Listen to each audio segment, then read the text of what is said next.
Republican Party do so good? And now I'm going to tell you something that very few people in Congress would tell you. If you are the Republican leadership, and this is what your goals are to give huge tax breaks to the very richest people in this country. Your goals are ultimately to privatize Social Security so that Wall Street can make money from that. Privatize Medicare so the insurance companies can make more money. Privatize education. Do away with public schools. If those are your goals and you said that to the American people, you think you get a lot of lower? There are many members of the Congress today, Republicans, who not only will not raise the minimum wage, which is $5.15 an hour, you know what they will tell you, honestly? They believe in abolishing the minimum wage. Did you know that? Check it out. Telling you the truth. So that if Americans can work for $3 an hour or $2 an hour, not a problem. Now, if you had an agenda like that and you went before the American people, tax breaks for the rich, destruction of Medicare, destruction of Social Security, as we know it, lowering the minimum wage or abolishing it, how many votes do you think you'd get? Not a whole lot. Maybe the richest 1% would vote for you. But that's not a lot of votes. So what do? I've got a problem. You package it. How do you package it? And here I want you to pay attention to me. Because this is bad stuff. I don't mind debating people who say, I was on the Hannity show, Sean Hannity yesterday, and Hannity, extreme right-wing guy, he thinks he loves these tax breaks for the rich and so forth, so we had a little bit of a discussion about that. Actually, it was a loud discussion. But I don't mind people who are upfront about that. Okay, give the rich more tax breaks, we can argue that. But that doesn't win you elections. So this is what you do. What you do is divide people up. When you asked me your question, how do I get elected? I said, I try to bring people together. We fight for women's rights. We support the rights of minorities. We support the rights of workers. We bring the majority of people together. And occasionally, honest people will have differences of opinion. In this room, there will be differences of opinion. But everybody in this room is in agreement that everybody should have health care, right? Question number 2, should we increase funding for education or should we lower funding for education? Raise your hand if you think we should increase funding for education. Okay, you're on the side of the vast majority of Americans. Okay. So on those issues, we bring people together. Now, what do the Republicans try to do? And they use it in what we call, kind of language that they're not upfront about. What do? We divide people up by races. Affirmative action becomes one issue. All them black people are getting the jobs that we white people used to have. Split people, working class, fight against them. Instead of working together to create decent jobs for all. Those uppity women now, they want the right to choose. We'll split people on the abortion issue. We'll split people up on the gun issue. We'll split people up on religious issues. You follow what I'm saying? So you split people up, and then they end up, if you're a middle-class person, voting against your own interests, and the rich go laughing all the way to the bank. Okay? And they very often play white workers off against everybody else. And we try to bring people together to say, look, we're all in this boat together, whether you're black or white, whether you're Hispanic, whether you're Muslim, whatever you may be. Everybody needs health care. How do we create a health care system that works for all people? Not divide people up. Everybody knows that the kids, young people, do not make it into the middle class unless they have a decent college education. So how do we make college education accessible to all people? Not an expensive proposition, a tiny, tiny fraction of the president's tax breaks for the rich, if we put into financial aid, would make sure that every young person in this country could go to college without going deeply into debt. You know what? The vast majority of the people support us. But in order to do that, we've got to bring everybody together. And many of these, not all, and I'm not here to disparage all Republicans. Some very decent people happen to be conservative. I respect that. But some people who I don't respect will play off women against men, black against white. Oh, the gay issue, very, very big issue. Okay? Straight against gay, right? We're all supposed to hate gay people, so we split that group up.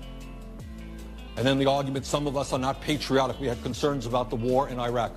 I voted against giving the president authority to the war in Iraq. Well, that makes us unpatriotic. We hate America. Divide those things up. And that's how they succeed. And they succeed with the help of the media. Because the media will not talk about how, in a sense, the common problems that Americans face and how we bring people together. And that's what I believe. I believe that on issues like everybody in this room thinks, I think, that instead of giving tax breaks to the rich, we should increase federal aid to education. Anyone disagree with that? Well, you know what? Most Americans agree with that. All of you think that every American should be entitled to health care. I suspect most of you think we should not have a trade policy which allows corporations to throw American workers out on the street and run to China. Most Americans agree with that. And our job is to bring people together on common interests. And some of these extreme right-wing people, you watch the issues that they talk about. Affirmative action they use to divide. The issue of abortion they use to divide. The issue of guns they use to divide. And our job is to say, let's focus on basic economic issues. How do we expand the middle class? This is a great country. Why is it the average American is working longer hours for low wages than 30 years ago? Let's talk about that, okay?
Look, here's the thing. Okay. Look, here's it. Here's the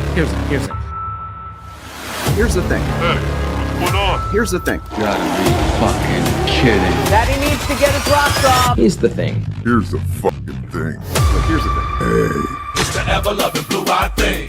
It's clobbering time. What? Any of you incels doing a 4chan Snyder cut motherfuckers want to get out of line now? Anybody? Hello. We're not going to do the rest of the intro. Fuck that. We already did a bunch of music. Got no time to waste. Okay? We can look at Wolverine a little bit, though. I don't mind that. Nothing wrong with that at all. At all. Especially that guy. Look at him. He's getting it, man. He's fucking boogieing. All right. Okay. Wasp crack-a-lackin', people. Thanks for that. I appreciate that. I'll send you some money for writing me that little line there. Oh, it was a good song. What? I was trying to turn people away from the stream by playing that. Thank you. Tony Todd, huh? Fucking hell, man. I mean, look, he was too good for this world. Honestly, I'm going to be saying that a lot going forward. When somebody fucking based and cool, just fucking good ass, seemingly good person, just like bites it and be like, you know what? They were too fucking good for this world, because most people are. But wait, but the world is made up of most people, right? So how does that? I don't know. We'll have to work the math of this out. I'll be honest. My brain is a leaky fucking toilet today. I don't know why, but my sleep has been inconsistent.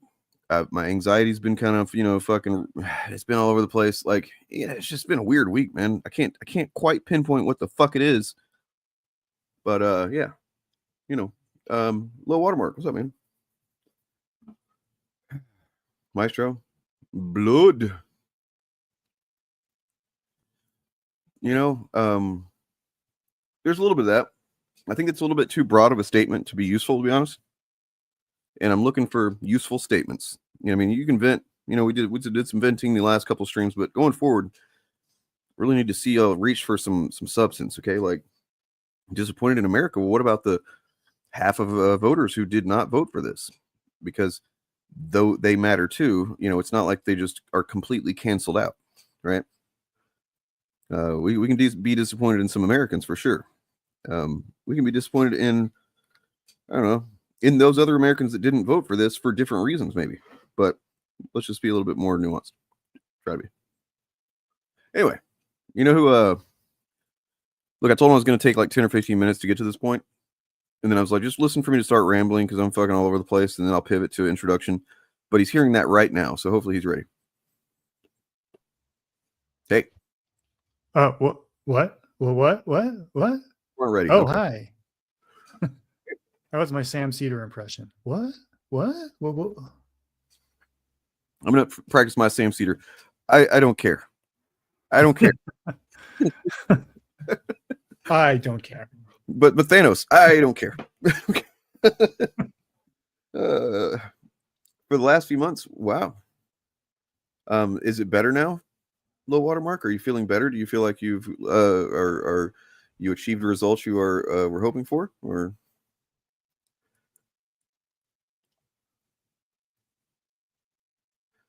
Because I found these clips, man. What's this about? What's this shit right here? I have a snippet from one of the conversations that I recorded with Epstein, and I think this was in a restaurant in 2017. His people fight each other. Right. And then have outsiders. He sort of poisons the well outside. He will tell 10 people Bannon's a scumbag, and Priest is not doing a good job, and Kelly has a big mouth. What do you think? I'll be honest, this clip doesn't do much for me at all. None of the stuff that came out about this really did anything, and it kind of pisses me off that they even made us, to try to make it seem like there was something that mattered there. What about you? Yeah. To me, this doesn't indicate he had inside knowledge at all. He just understands how Trump operates, and you could watch the news at the time and figure that shit out. Basically, like, maybe he reported ahead of the news. But still, you could kind of just suss out based on if you know those people's personalities and whatnot, or what the interpersonal politics were. Yeah, it's But I remember hearing that exact shit reported on the news. You know, this is, of course, maybe it was just whenever his book was coming out that I'm specifically remembering. Who knows? Anyways, Yeah. fuck that guy. You know, yeah, Trump is friends with Jeffrey Epstein's. You know, like it doesn't matter. Doesn't seem to matter, man. Yeah, I mean matter. that's not new. Everyone knew that, including all the MAGA people, or at least they were capable of knowing it if they wanted to. The information was out there. So, and this didn't add anything new. So I don't understand why the media did the media try to make a big deal out of it? I don't recall. But are you kidding? I mean, like, these people are fucking stupid. Like, look, I'm trying to grasp onto the slightest sliver of, like, there's some freedom in the fact that I don't have to waste time with any of these people ever again, speaking to them and hearing their arguments or anything like that. You know what I mean? Like, it's that time is over. It just is over. They you know, if you're looking back at the timeline of argumentation from the right, it started with from what I can tell anyway. Maybe anybody can fill in on details that I'm missing, but like, well, not being very detailed. This is an overview, but starting with like with culture war discourse, right? Going back to, let's say, SJW, anti-SJW YouTube, right? That's where all the shit started making its fucking poking its head, you know, into discourse. These right-wing talking points. You know, maybe there were some annoying fucking SJWs or whatever the fuck, you know, that like I even laughed at a couple of those videos back in the day. Sure. But then pretty quickly that was kind of co-opted. The talking points were injected. Then you had, you know, I mean, of course you had Gamergate actually before that, really.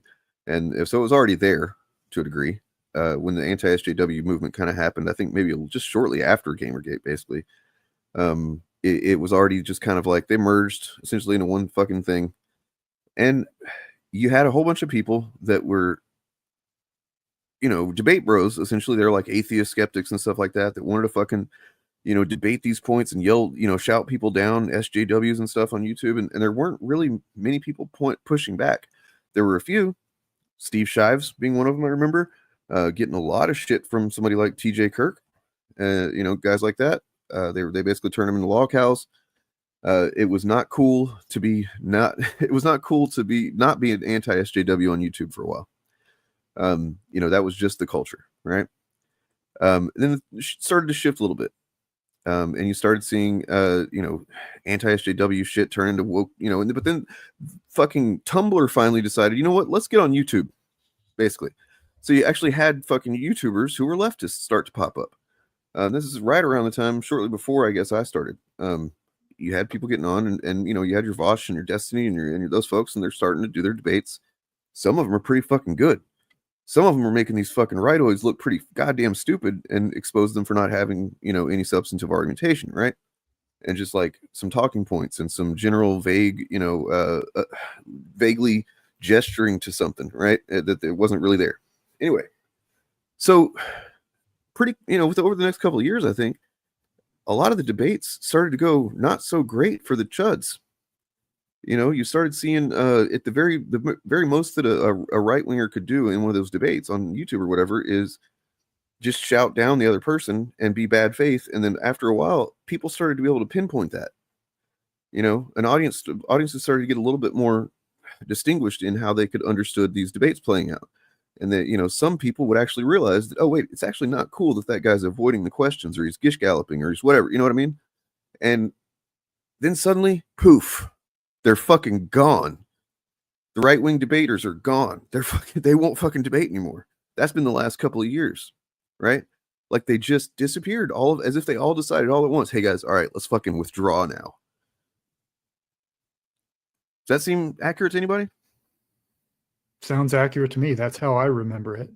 And it's like, dude, these motherfuckers, they'd never intended on having a legitimate, you know, a sincere argument, you know, discussion about these points. There was never about that, even though they appealed to that constantly. Yeah. They appealed to, you know, oh, it's exchange of ideas. You just debate good ideas in the marketplace ideas.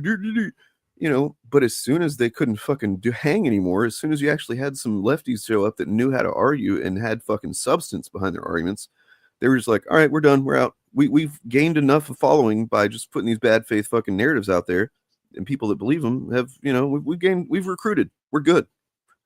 That's really what it seems like. Is once they'd recruited enough, once they'd gotten their fucking, they propagated the messaging enough, they were like, we don't need to do this anymore. We don't need to fucking, just, we're not actually here to just, did you think we were here to discuss this with you? Like we wanted to, like, we're going to go cede your point or something? Are you fucking kidding me? No, they were never going to do that.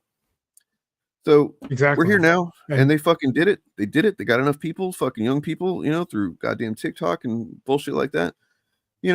Fuck them, man. They never wanted to debate. I didn't want to really debate either. I did, and I was way better at it than I expected to be. Go check the fucking record. Anyway. Yeah. Vosh has spoken about this. I know. Maybe Destiny has too. I don't really watch either of their content very much, but I have seen Vosh speaking about this phenomenon and pointing out that what caused them to retreat was not that the left had better arguments. It's that people like him, Vosh and Destiny and the other lefty debaters were better at projecting strength and confidence. And it was the feels that they projected, and they made the other guys look like clowns. They humiliated them. They didn't out debate them. And at the time, I don't think Vosh knew that, but in retrospect, he has figured it out. And that's why debating them on the ideas was never really the tactic to take. Look, I'm not going to sit here and say that Vosh should have never been a debate, dude. Like, I mean, I'm glad that he has figured out that's not the thing now, obviously, but like there was. He is very good at it. He's very good, and he developed a pretty, substantial audience that, say what you want about him and his porn proclivities, but I think that there's even probably some pretty. I don't care. If it's not CP, I don't care. Well, there were people that tried to convince me that one of those images was. So, I don't know. But anyway, yeah, it's that's where we're at. And to think that we're going to go back and we're going to do no. You don't know me if you think that I'm someone who repeats mistakes, dude. I'm not. I'm just not. It's fucking not going to happen. Anyway.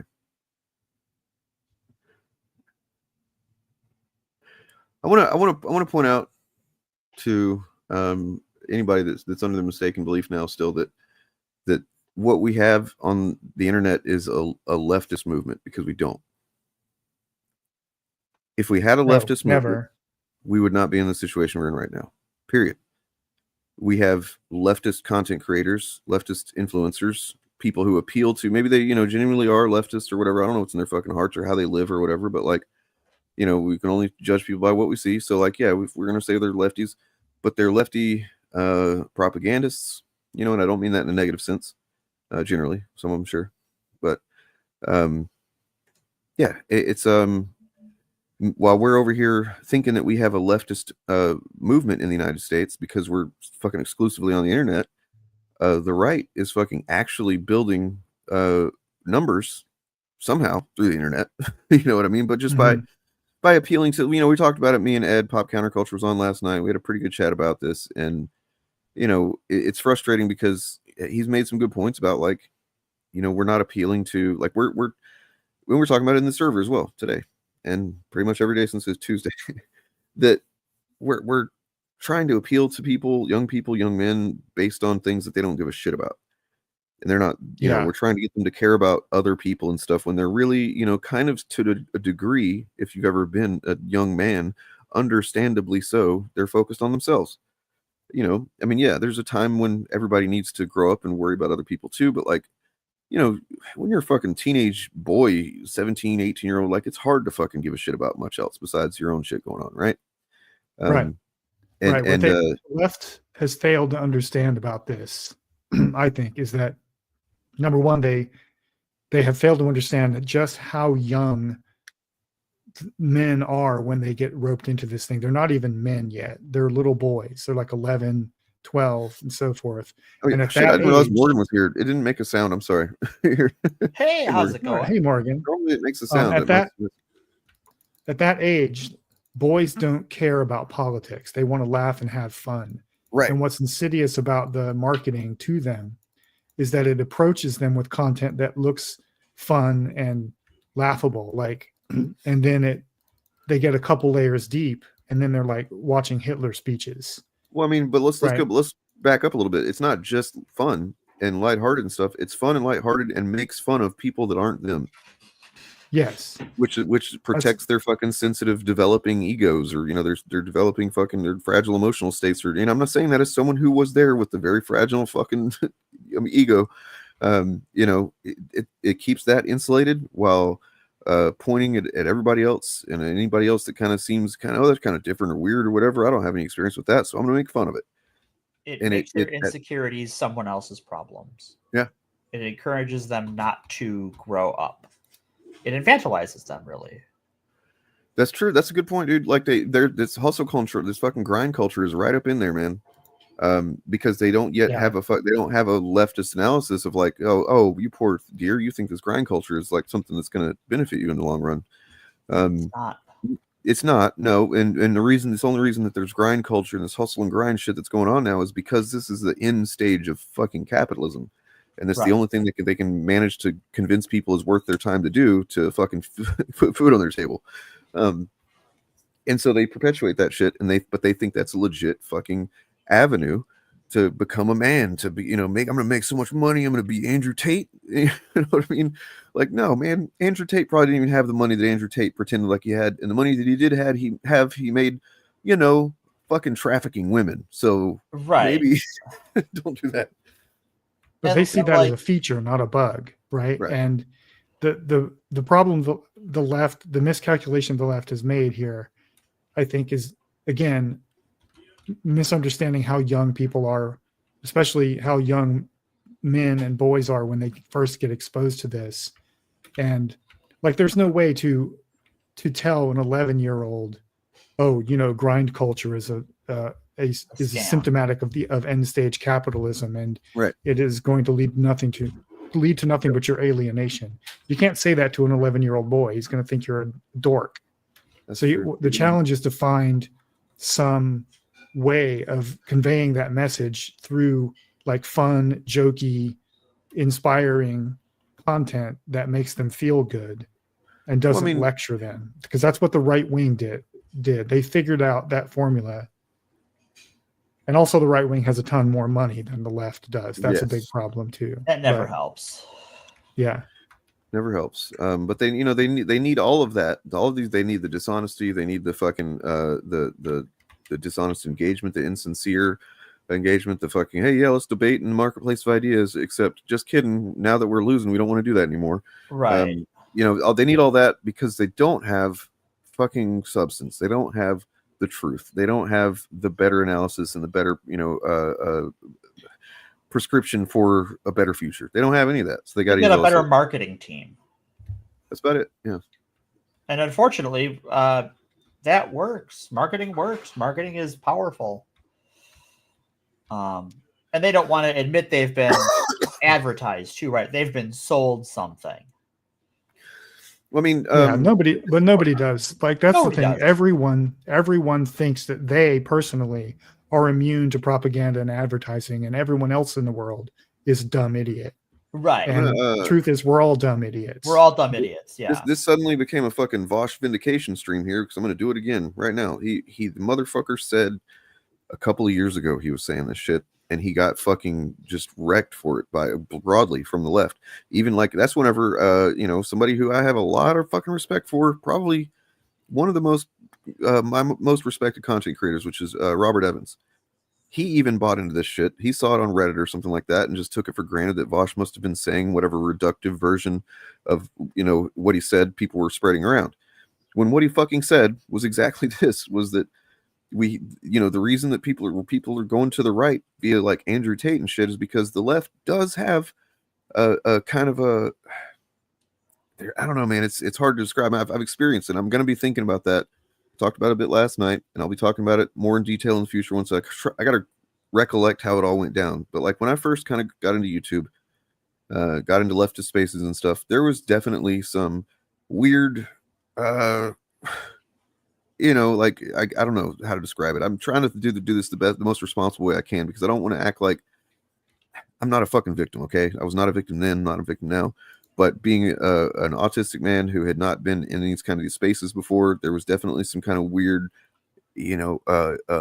gendered seeming politics. I'm not gonna lie, you know, as far as like me being although I am on the spectrum, you know, I guess not all people notice that or realize that, but I do present straight, do present cis, and I'm just do present like a dude, bro, to some people. So, you know, I understand the impulse to want to reflexively kind of protect against that, but that's a lot of dudes that you're kind of reflexively just fucking, you know, keeping locked out.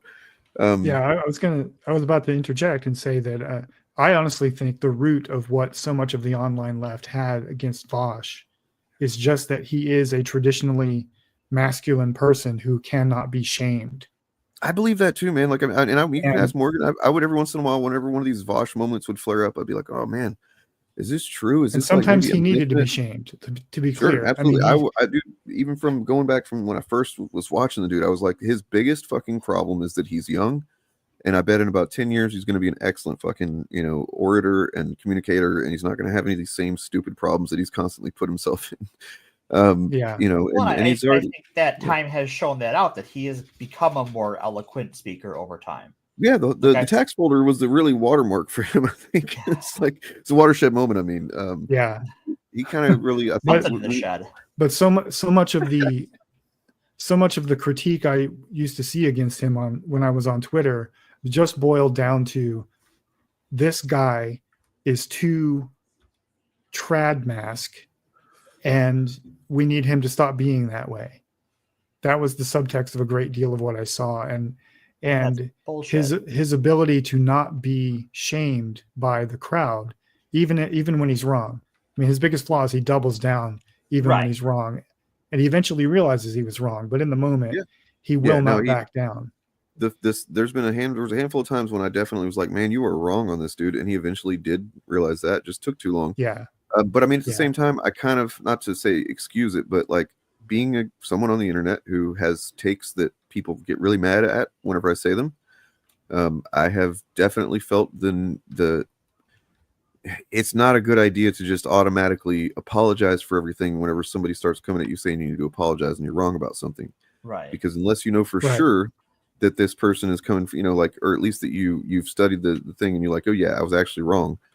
Then yeah, it's really easy to fall victim to, and this brings me to the next point I was going to make about this, Vosh in particular, was Twitter.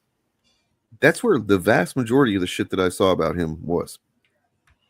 You know, you couldn't mention Vosh in any kind of positive light on Twitter without getting shit on by, you know, somebody on the left, right? But then you look at YouTube and the numbers that the dude was getting anyway, I don't know about now, and there's a lot more people that were positively engaging with Vosh's content. Yeah. It seems like. And so you kind of have to wonder, especially now that we know about Twitter and how it's operated now, and some of those elements already existed before Elon anyway. Yeah, if you haven't deleted your Twitter, and you for whatever reason you don't think you should, and there are plenty of valid reasons not to, you can take nothing you read on Twitter is true. Yeah. You should de facto presume that it's false. True. You know what? I'm gonna delete it right now. We'll just fucking delete it. We're gonna talk about comic books here in a minute, and then we can get back into the other stuff. But have y'all seen anything about the Algerian boxer? Not the last little while. Imani Khalif? Not recently. Yeah, apparently some stuff came out that I haven't really looked much into it, but I was on ground news and. Is it good stuff or bad stuff? I mean, bad in the sense that, well, if they're covering it poorly, it's being covered poorly. Of course. But by outlets such as Patriot Light. Oh, great. Yeah, very. I'm sure that's an unbiased coverage right there.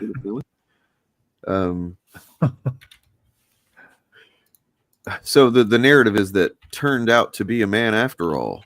Oh, Jesus Christ. No, stop. Because there was, I guess, some leaking of the testing or whatever, and she apparently does have what is it, Y chromosome or something, and like that doesn't mean that anyway. That doesn't mean that she's a man. No. But no, yeah, not. It's just like, man, I feel bad for her. She was assigned female at birth, based on a superficial examination of her genitals. Right. And whatever you're assigned at birth is what you are, rightoids, right? Whenever they say you're something at birth, that's just what you are. You have to be that according to them. See, the nice part about about ground news is I can pop up this factuality, and I want to see what all the high factuality sources are. So the only high factuality source that I see here is is actually It's more Russian bullshit. This is more Russian bullshit. Yeah. Yep. Yeah, it's Russian. The source is Russian media. Okay. Which tells you everything you need to know. We assume it's false. Yeah. But even if it were true, hold on. What about mixed factuality? No. You know?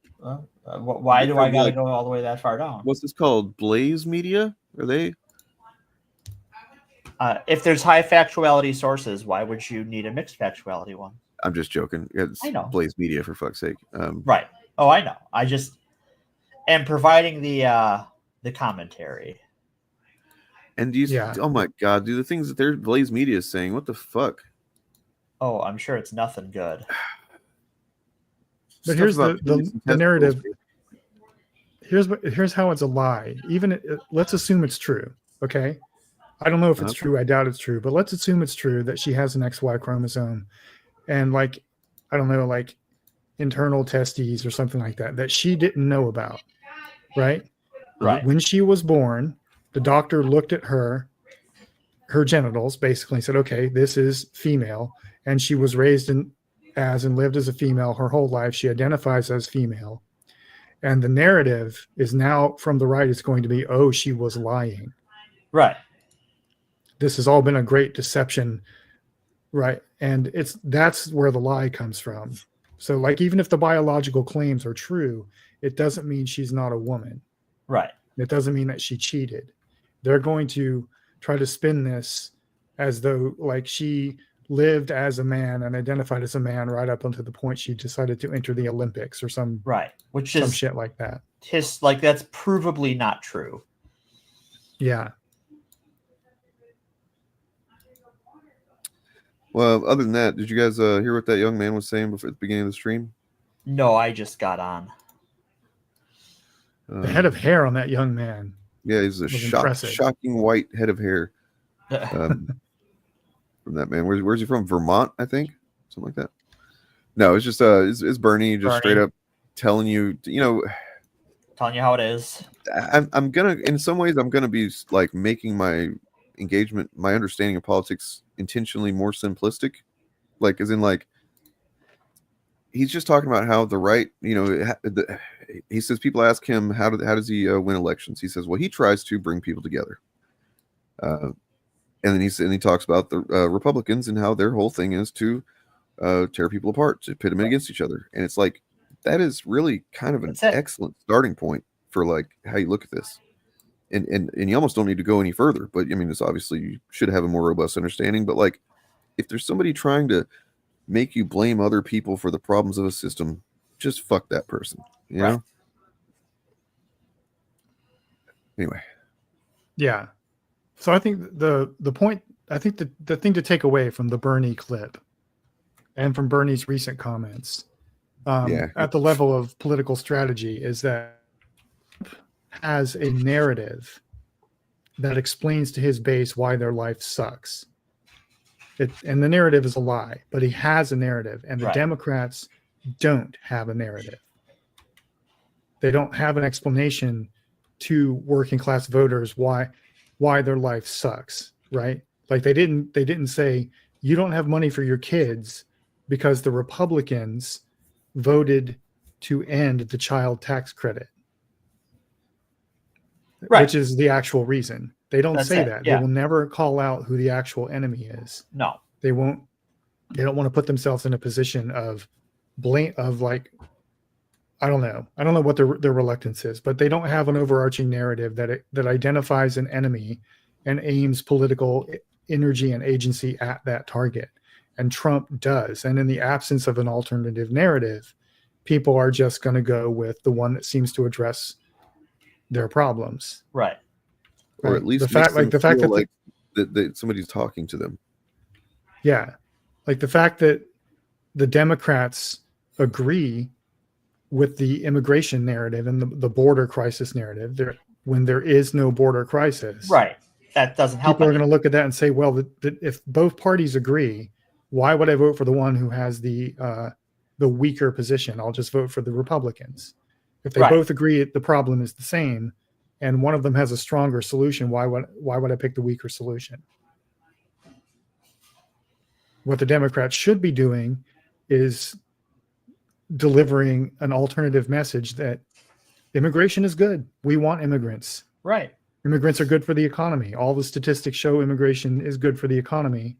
And public opinion polls up until recently, when the questions are framed in a nonpartisan way, people agree. A majority of Americans agree that immigration is good for the economy. Right. So we want immigrants to come here. We want to give people a path to citizenship. If you want to take the religious tack that the Republicans are so strong at, you say it's part of our Christian morality to take care of strangers and so on and so forth. And the enemy is the billionaires who want to take all the property for themselves. With that in mind, I want to tell you what I just read here. So I found this New Republic article just now. So I was looking for something that just quoted what Bernie had said. In case anybody was not aware, just here's the gist of it.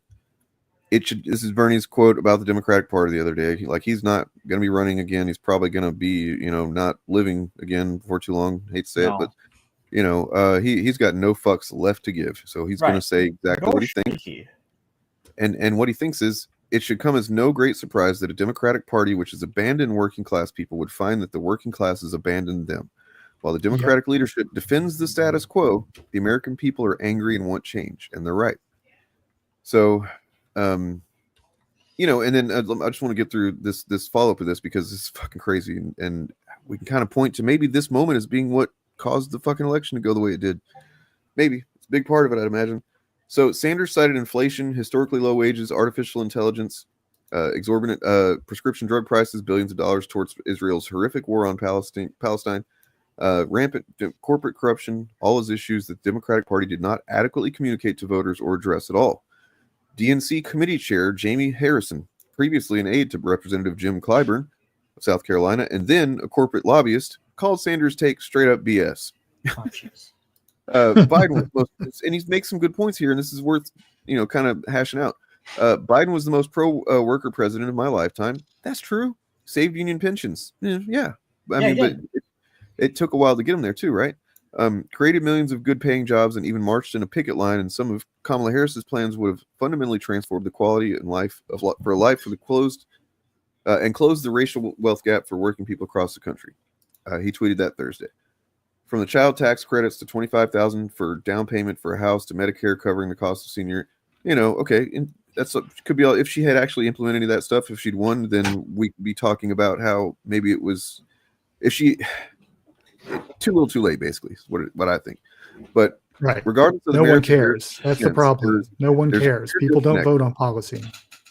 Regardless of the merits, there's a clear disconnect between the Democratic Party and huge swaths of working class voters who soundly rejected their platform this election cycle. Does it really matter that President Biden stood on one picket line when 67% of voters nationwide said the economy has been bad for them under his leadership? Biden and Harris, even with policies to help working class people, still had to defend a status quo that economically actually wasn't great for working class people, regardless of race. That's a difficult position to be in when your opponent is running on upending status quo. Good point. And here's where it gets fucking frustrating. So members of Team Biden have anonymously spilled that they wish Vice President Harris had continued to campaign on the dangers of corporate greed and corruption to counteract her weaknesses on inflation and the economy. According to the Atlantic's Franklin Foer, a Biden aide told him that the vice president steered away from such hard-edge messaging at the urging of her brother-in-law, Tony West, Uber's chief legal officer. Yep. There it is. Harris mostly abandoned this angle and instead started campaigning more with billionaire Mark Cuban. Mm-hmm. And this was all. It wasn't just her brother-in-law. It was also like right around the time of the convention, she changed some of her team of advisors and took on a bunch of like former Obama and former Clinton advisors who told her, put a muzzle on Tim Walz, stop calling them weird. And all that stuff was working. To Republicans, the same shit that's been losing Democratic elections for like 30 fucking years. Right. And that's what she did. Like I was genuinely disappointed at the Democratic convention when she came out and gave a speech after like a month or two of really cool populist messaging, Right. she comes out and gives a speech talking about how she wants the American military to be the most lethal fighting force in the world. Yeah. And then she goes out and starts being buddies with Liz Cheney. Liz Cheney, yeah. Yeah. And, you know, and it didn't do her any good. If you look at the numbers, I mean, she was being advised, go for disaffected Republicans because they're going to win us the election. And then if you look at the exit polling, it didn't work at all. She gained no support among Republican voters. And I'm already seeing nincompoops on MSNBC saying that the problem is she was too liberal. Right. Yeah, that's going to be the story. And that's everyone's telling me good night. Are they saying good night to me or to Organized Chaos, Bob? Oh, Organized Chaos. Oh, okay. That other Bob. Sorry, I kept on reading. I've read an article below that one. And it's I didn't know about any of it. I've stayed mostly disconnected from shit this week. I have tuned out since basically Tuesday night. Yeah. There's no reason at this point. Do you know about the text messages that went out? Which ones? To black kids. Oh yeah. And to women as well. There have been some nasty ones to women. There were some texts that went out, seeming AI generated text messages that went out after the election. So it was this one that says, I don't know how. I guess they somehow managed to target black kids in certain areas. Sure. You have been selected to be a house slave at Abington Plantation. Come to this address. It's got an address with Washington, D.C. And then with all your belongings, this is mandatory. Our executive spaces will come get you in a turquoise van. Be prepared to be searched down once you enter the plantation grounds. You will be stationed at Plantation Point L. Sincerely, the Trump administration. Oh, my God. And it's just, and then, oh, man, there's all kinds of shit. I'm going to have to take stock of this after a weekend of resting, I guess. It's... Women online are getting a lot of messages. Like the mantra, your body, my choice, is now trending on social media. Well, there's this streamer. I don't know who he is. Never heard of him really, but John Miller or something. He had apparently tweeted, all these women are talking about doing, basically just sex strikes, and he's like, law as if you have a choice. And then apparently that got community noted, and then he apparently got that community note successfully removed and bragged about it because now he can once again make money on that post. Fuck you, dude. So it's real fucking gross out there, folks. It's getting gross. The gloating from the MAGA crowd is really cringe because they didn't win by that much. No. Right. I guess it's only natural for the winning side to act like they have a mandate or whatever. But if you look at the numbers, it was like less than point. I think it was only like 0.01% of the electorate of the people who actually voted supported Trump. Right. In every swing state, he won by barely. I think his biggest margin was in Pennsylvania, right? And in total, at least right now, he did not even get more votes than he got in 2020.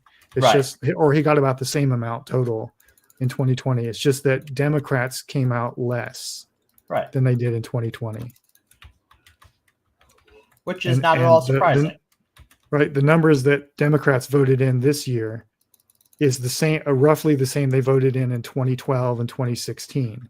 2020 was the aberration because everybody was off work and had time to go to the polls or something. Well, and everyone had it not been for COVID, had it not been for like, this guy isn't doing it right. Like Trump is actively making this worse. Well, Biden actively making things better doesn't attract the same attention. Well, had we not been in the middle of COVID lockdown, Trump would have been reelected. Yeah, I agree. Yep. So check this out. This is no, I don't. I mean, look, do I think that actual Trump administration or Trump campaign people did? No, but people that voted for Trump almost certainly did. Yeah. Yeah. Like when you say actual Trump people, I have no doubt that people that fucking voted for Trump would do this. The difference between people who voted for Trump and the people who are supporting them is unimportant. They're the same people. Like, there's no reason to treat a Trump voter and someone financing Trump's campaign or promoting Trump's campaign any differently. Yeah, I mean, I'm sorry, low watermark if it makes you uncomfortable at all to that I'm going to be extremely hostile to anybody who didn't vote against the Republicans this election. That's okay. But like that's my position essentially is that if you didn't care enough to vote, or if you voted for Jill Stein, or if you in fact voted for Trump and Republicans this election, then you have actively voted against the fucking the well-being, the existence in some cases of people that I very much care about and love, and even myself. If I take it to certain angles with like RFK Jr. and shit he said about autistic people. I'm a little bit on the defensive right now, and I'm not really looking to be buddies with anybody that's trying to actively kill my family members or loved ones or me. Yeah, there's going to be a lot of rude awakenings coming to MAGA voters very soon. There's going to be a lot of moments where they go, "Wait, this is not what I voted for." When in fact, when thank you for the segue set up there, Bob, because check this out. This is perfect. Yeah. And we just need to remind them when those moments happen that yes, you fucking did vote for this. This is exactly what you voted for. Let's talk about tariffs and video gamers. Oh yeah, that's a group of people who are going to have a rude awakening. Yep. These tariffs, boy oh boy. Donald Trump has won the presidency, and if he actually goes through with some of the policy proposals, the consequences for gamers will be stark. One of the reasons electronics are so cheap in America is robust trade relationship with China.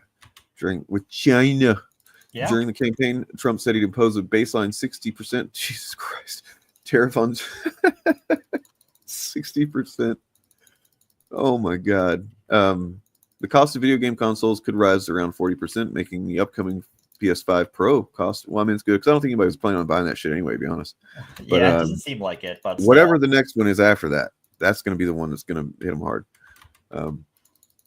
Trump campaign on punishing China for a perceived trade imbalance with the United States. It's a winning issue in his original campaign and one he acted on, and he spent time on the campaign trail saying he'd do it again. So, yeah. Well, and here's the thing. What he wants from China is a bribe. Yeah. Yeah. Because that's the way he operates. Right.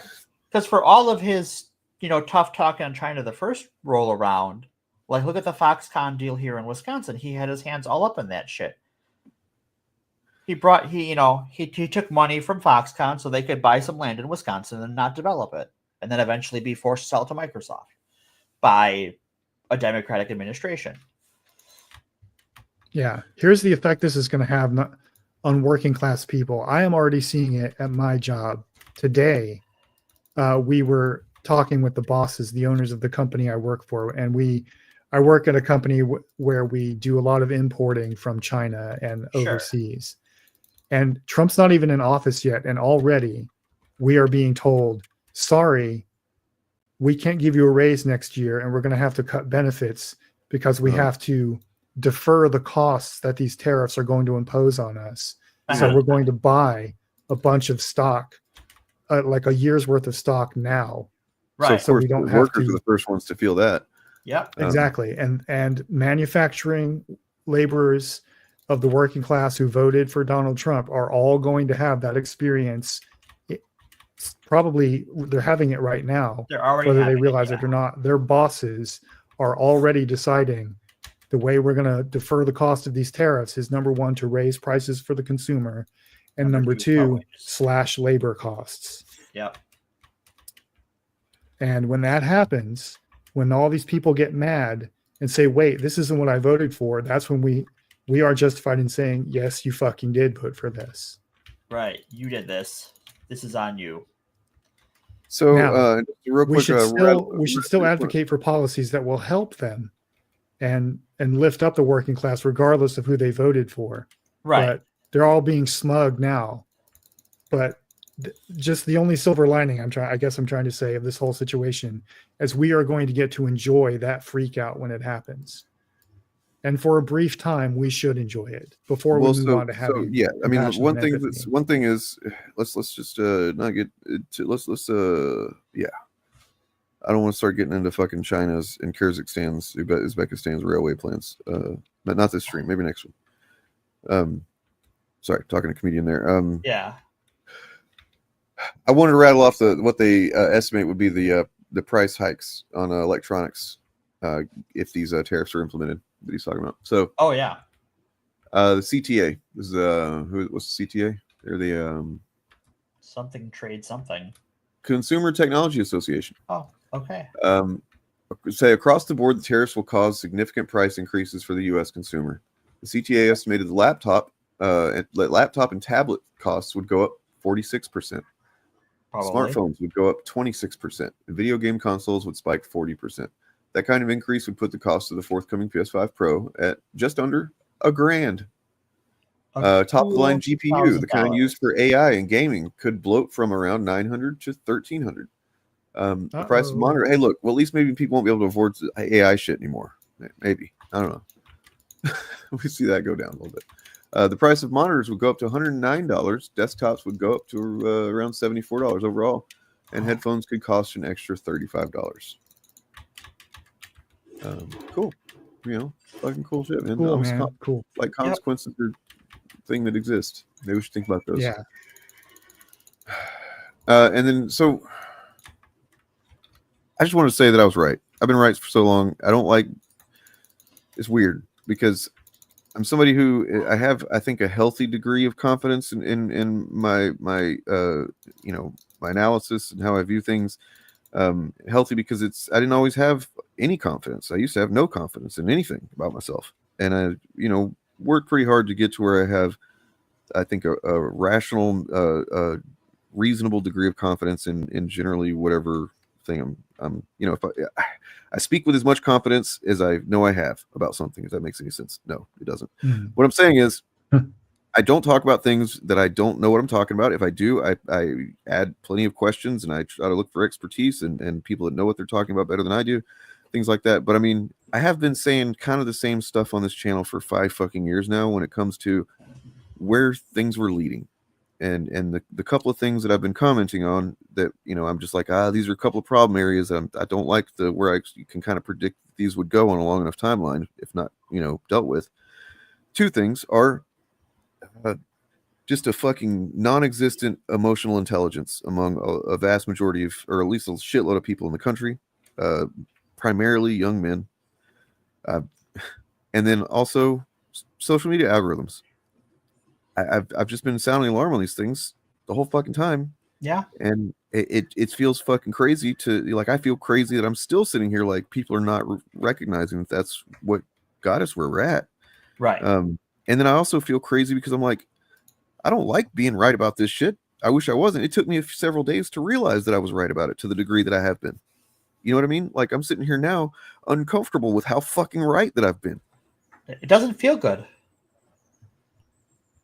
It doesn't. No. So here's a video. This is the first video I say I ever did. It's about low emotional intelligence being the thing that divides like left and right, generally speaking. Yeah. There's just a quick bit from that here. And oppression at best. And so let's see. Donald Trump to be elected, to be defended despite obvious crimes and abuse of power.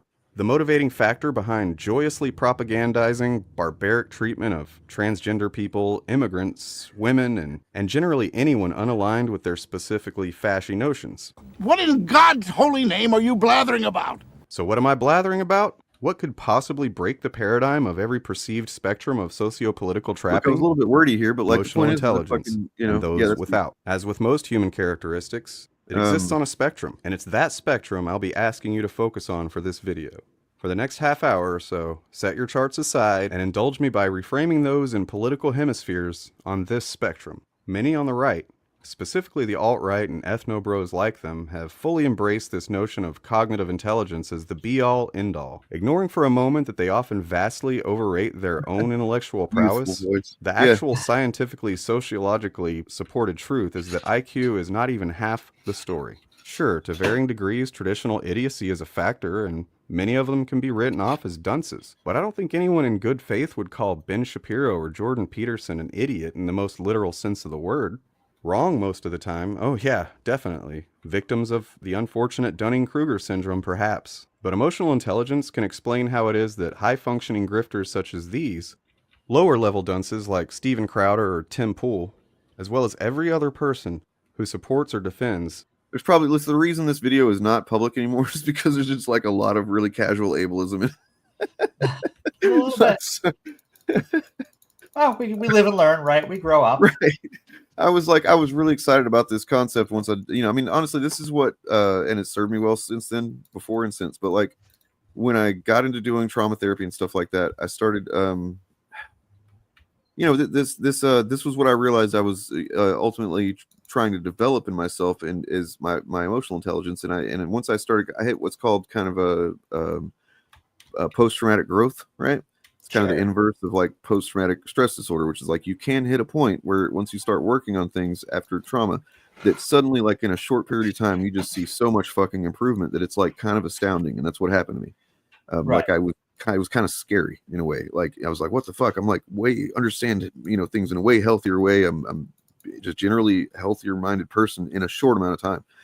And it's like because I'd hit that kind of fucking greased treadmill of post-traumatic growth. And I started kind of getting fascinated with that and what is it that causes that kind of thing. And I started understanding emotional intelligence. And now definitely emotional intelligence is something that is fucking exploited by goddamn corporate culture for sure. Don't that shit. They use that to kind of like, decide who they're going to fucking groom into corporate fucking monsters and whatnot. Right. Well, that's sort of been like to tie it into something that right-wing gamer bro chud types like to rail against right now is, DEI. That's the same sort of corporate slop anyways. Yes. Like it's just making sure that they have a diverse workforce because a diverse workforce represents X amount of productivity over a non-diverse one. And it's just good for the spreadsheet. It's just like fascism in the way that corporate culture can fucking co-opt anything and make it benefit. If it benefits them, they can take it and go, this is mine now. But the fact is, this is something that I do feel is borne out by my experience and plenty of other people I've talked to and heard from. But so whenever I'm gonna meet somebody, like whenever I was dating, years ago or whatever, if I was gonna date somebody, I would try to get a beat on where they're at, like with their, kind of emotional maturity, if you want to call it that. So you're not blending it with the intelligence bullshit. But emotional maturity, where are they at? Like how are there? It's generally like 5 measurements, I think, from memory. It's like self-awareness. How well aware you are of yourself and consequences and of your actions, your words, and everything. Your ability to read other people's needs and emotions and stuff like that. And these are all be like kind of just like what that's something novel to people, because some people do have it a little bit more developed early on. It has a lot to do with nurture, almost everything to do with nurture. Anyway, point being that once I got on this tip, I was like, oh my god, I got to make a video about this. And I wasn't too worried about ableism at the time yet. You got there eventually. So I think you make a good point, but here's the part that troubles me about what you said, and it could easily be used to imply that the lack of emotional intelligence you identify among conservatives is their fault. No, and I mean, lots of things can easily be used to imply anything, but I would say that that's not in the video. I say that it is not anybody's fault, because if it was, then it would be my fault that I had a low emotional intelligence. And also, the other side of that is that unlike just regular intelligence, which just measures your ability, it's going to be the same when you're 10 as when you're 50. It's not how much you know; it's your ability to process information. Your intelligence level really doesn't change. But emotional intelligence can, because it can be cultivated. And that's what's fucking great about it. I would have never made the video if it was like just a fixed thing. I would have never, because honestly, I never would have done it, cultivated it myself. I would never have espoused it to people as something. But it's not. It's nobody's fault in the same way that like trauma from having shitty parents or whatever is not their fault. But it may not be your fault, but it is your responsibility. That's what I always say about mental health. Right. I would agree, but I think my explanation for the disparity would be the underlying cause is that most people are living in economic anxiety right now and don't have the mental energy to even realize, like, the concept of emotional intelligence isn't even really a commonly understood thing. because of a lack of education and around the and concept. I recognize that from privilege in myself, childhood. ironically, and that's one of the reasons that I make content, because I in a weird, fucked up way, the really shitty, traumatic life that I had through a lot of my life that led up to a point where I turned that shit around and kind of took charge of it, led me to a point where I do have a weird privilege in that regard over people that didn't have even as shitty life as mine, because my life was dysfunctional, dude. I had to change something. Like, I had no choice. Whereas a lot of people, I think they live with a certain amount of trauma that they can still kind of function more or less, but they're traumatized to a degree that they're also not able to, I don't know, recognize some changes that could be made. I want to push back against the economic anxiety thing for a second. Okay. When we look at people who are involved in things like militia groups or people who were arrested at Jan 6, they're almost all upper middle class. Yeah. Right. That's not who I was referring to, though. I was referring to like say they're not anxious middle that they're class, be losing their upper middle class. I mean, excuse me, working. I was referring to like working class voters, who are living paycheck to paycheck and can't afford a $1,000 emergency. Right. I just wanted to clarify. Right. I'm glad you did, because I wasn't talking about like the rich people who did Jan 6 or about Tim Pool. Right. Fuck them. They have the resources and the privilege to understand that they have a problem that they need to work on. But the idea of economic anxiety don't even realize they're traumatized. The idea of economic anxiety was it was still pretty stupid, but it was a more forgivable defense for voting for Trump the first time, when he actually did talk about the economy sometimes. Now, when literally his entire campaign was fucking bigotry, you don't get to use that so much anymore, in my view. That makes sense? Yeah. Right. Yeah. Anyways, it does make sense. And I think there's a certain, we have to hold people accountable and not let them off the hook for what they voted for. But there also comes a point where we have to understand that even those choices, those bad choices they consciously made, are in some way a product of their material circumstances over which they had no control. And they know they had no control over it. They're alienated by it. And the appeal of Trump for them is that he promises to tear down the system they think has failed them. And the Democrats did not promise that. They promised to continue that system. So they were going to go for the guy that'll like, theocracy might suck, but it's a different system than the one they've known all their lives. So why the fuck shouldn't they try it if the Democrats are just saying, just hold on a little bit longer, everything's going to be fine, when they've been hearing that message for 30 years. This Henry Giroux guy from The Conversation, man, you look stupid now. Huh? He's got egg on his face. The guy that wrote the article, it's the headlines on the screen there. Yeah. No, that's just anyway. Play more old Dane. No, it's kind of cringe, to be honest. I can't believe I wore that fucking mask on my face. But hey, we all get started somewhere. I tell you what, there was a point earlier in the year when I almost was like, you know what? I don't even care if people know my last name now. I'm so like, I don't think I don't think anything bad could come of it, really.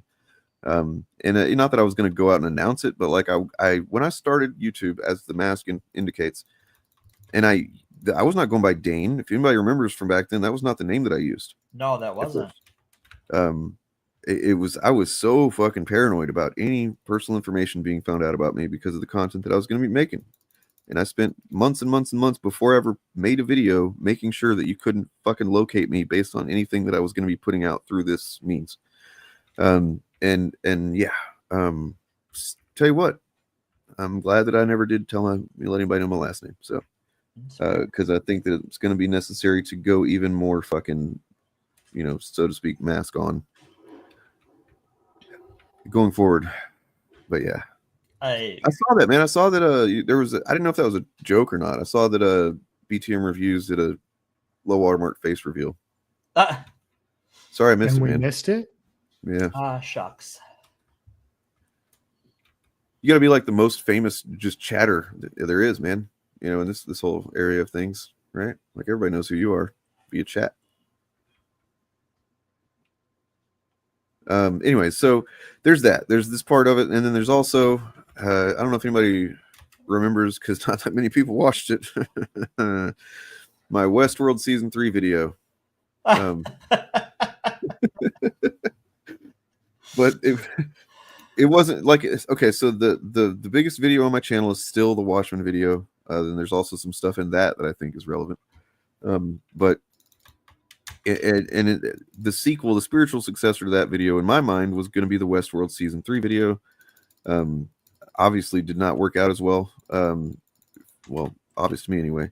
Like I don't even know. It barely broke 1,000 views a while back. I didn't even know there was a season 3. There was a season 4. What? And then wow, there was I stopped watching that show in season 2. Then there was a big fucking cliffhanger, and then they killed it. They killed it. Wow. What's funny is I remember when I watched your Westworld video, I was like, "Oh right, that's a show." Yeah. Like I hadn't even watched Westworld at all. I'm like, "Oh, this is a video to put." Well, I'll be honest. The premise of season 3 is very particular to season 3, and it is the thing that got my interest. And then I went down a whole rabbit hole about algorithms, social media algorithms, but just like algorithms in general, and how like this predictive algorithm shit was going to be a problem if we let this stuff go unchecked, and so on and so forth. And yeah, man, it wasn't wrong, and we're just now starting to see the first kind of real results of this kind of shit. It's funny how much predictive algorithms are preset to predict a certain thing. Yeah. That they don't really predict anything new. They predict what's already happened or what the person who wrote it wants predicted. You found me through that'd be good. Yeah. I mean, I don't think politics would be the main one, to be honest with you. I think that mostly it's through comics. People can get their politics through anybody, and any number of people that can analyze politics way better than I can. I hope no one is getting their politics from me. I think the thing that I've, been able to capture some folks on, which, look, after the first video that I made that got a few hundred views, which was shared by Bo, the Fifth Column, and that's how I even started getting any following, was I remember saying to my friend then, I was like, you know what? If I can radicalize some comic book nerds, that'd be pretty cool. Yeah. And so that was kind of my goal. And by radicalize, I mean make them see things that the mainstream media is not talking about, doesn't want to talk about, and that the right wing chuds on the internet don't want anybody to think about. Or, yeah. Oh. No, yeah, definitely not through politics. No, I don't think. Like just exclusively that, without like the fandom kind of comics and media angle. Nah, I can't imagine it was very many.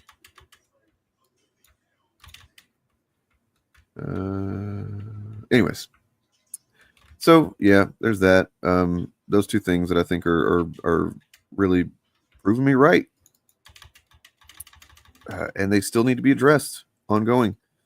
We've been talking about in the server and elsewhere and stuff. We've talking about the need to address the things that young men and even not so young men are concerned about, and like how essentially, I mean, I've never related to men broadly, and I mean that not in I do see myself as a man. I've never been like I'm not a man. I don't ascribe as that or whatever. But like, I just don't relate to it in the same way that it seems like a lot of dudes do.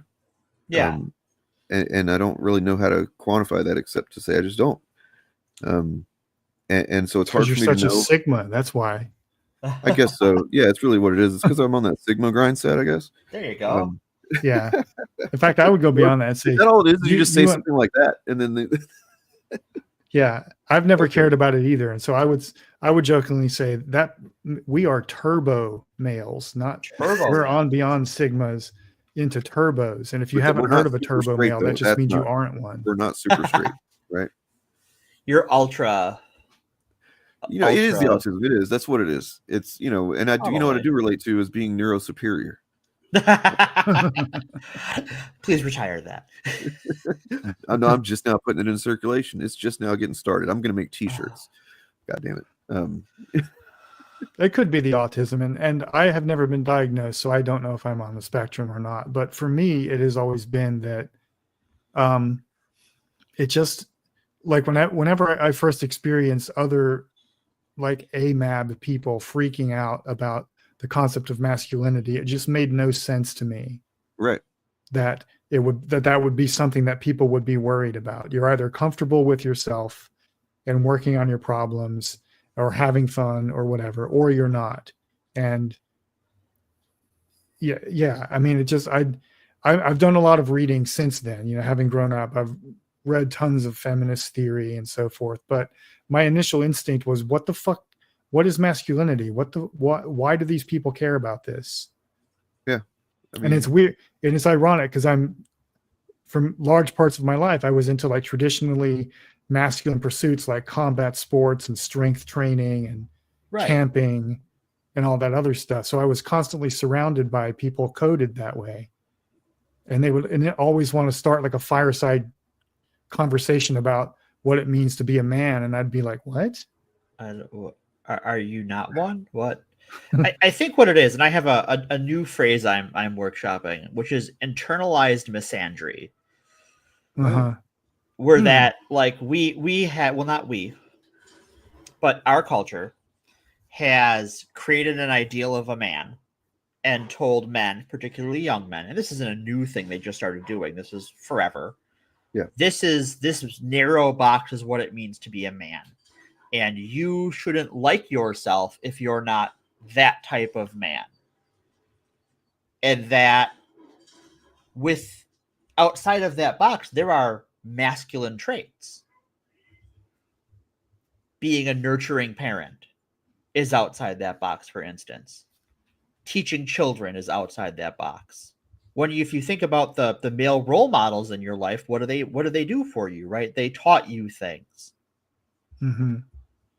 But that's not part of the masculinity box that is sold to young men. And so they are told to hate men that aren't these types of men. Here's a little bit of a completely armchair fucking analysis that the kind of me and Ed were talking about last night. Like he pointed out, and this is true, I think, that the way that masculinity is sold to men and presented to men as being like, this is how you have to be a man, to be masculine, is similar, like similar in the function and how it's done in culture and stuff, as like women who are, I believe, it's better now maybe for women than it was, but like, 15, 20 years ago, 25 years ago, to be a woman, you had to have the makeup and the hair and the, just like very specific prescriptions for how a woman it presents, right? And to be attractive, rather. So the beauty standard kind of thing, right? Like the more we've discussed that as a society, the more women have felt able to kind of break free of that and establish their own sense of beauty standards and stuff, and that's great. But with men, it's the same thing, except it's not beauty standards, it's just masculinity standards. Mm-hmm. And in the same way, it is arbitrary. It's an mostly arbitrary list of fucking shit that sure, maybe it works for some people, but it's not going to work for everybody, and it's ridiculous to think that it should. And also, but the main distinction between these two things, with women and beauty standards and men and masculinity standards, is with men, there's the underlying aggression, violence against others. Women, the aggression, the hostility of not living up to those standards is internalized against themselves. Right. With men, it goes out at everybody else. You know what I mean? If you're not a real man, you're supposed to prove that by doing something to other people. Yeah, exactly. And that's why, like, I made a video on this subject that was like a parody of the AI alpha male videos that used to clog up the algorithm. But I said in that video what I believed for a long time, which is that masculinity, as we conceive of it, isn't just an identity; it is an ethical philosophy.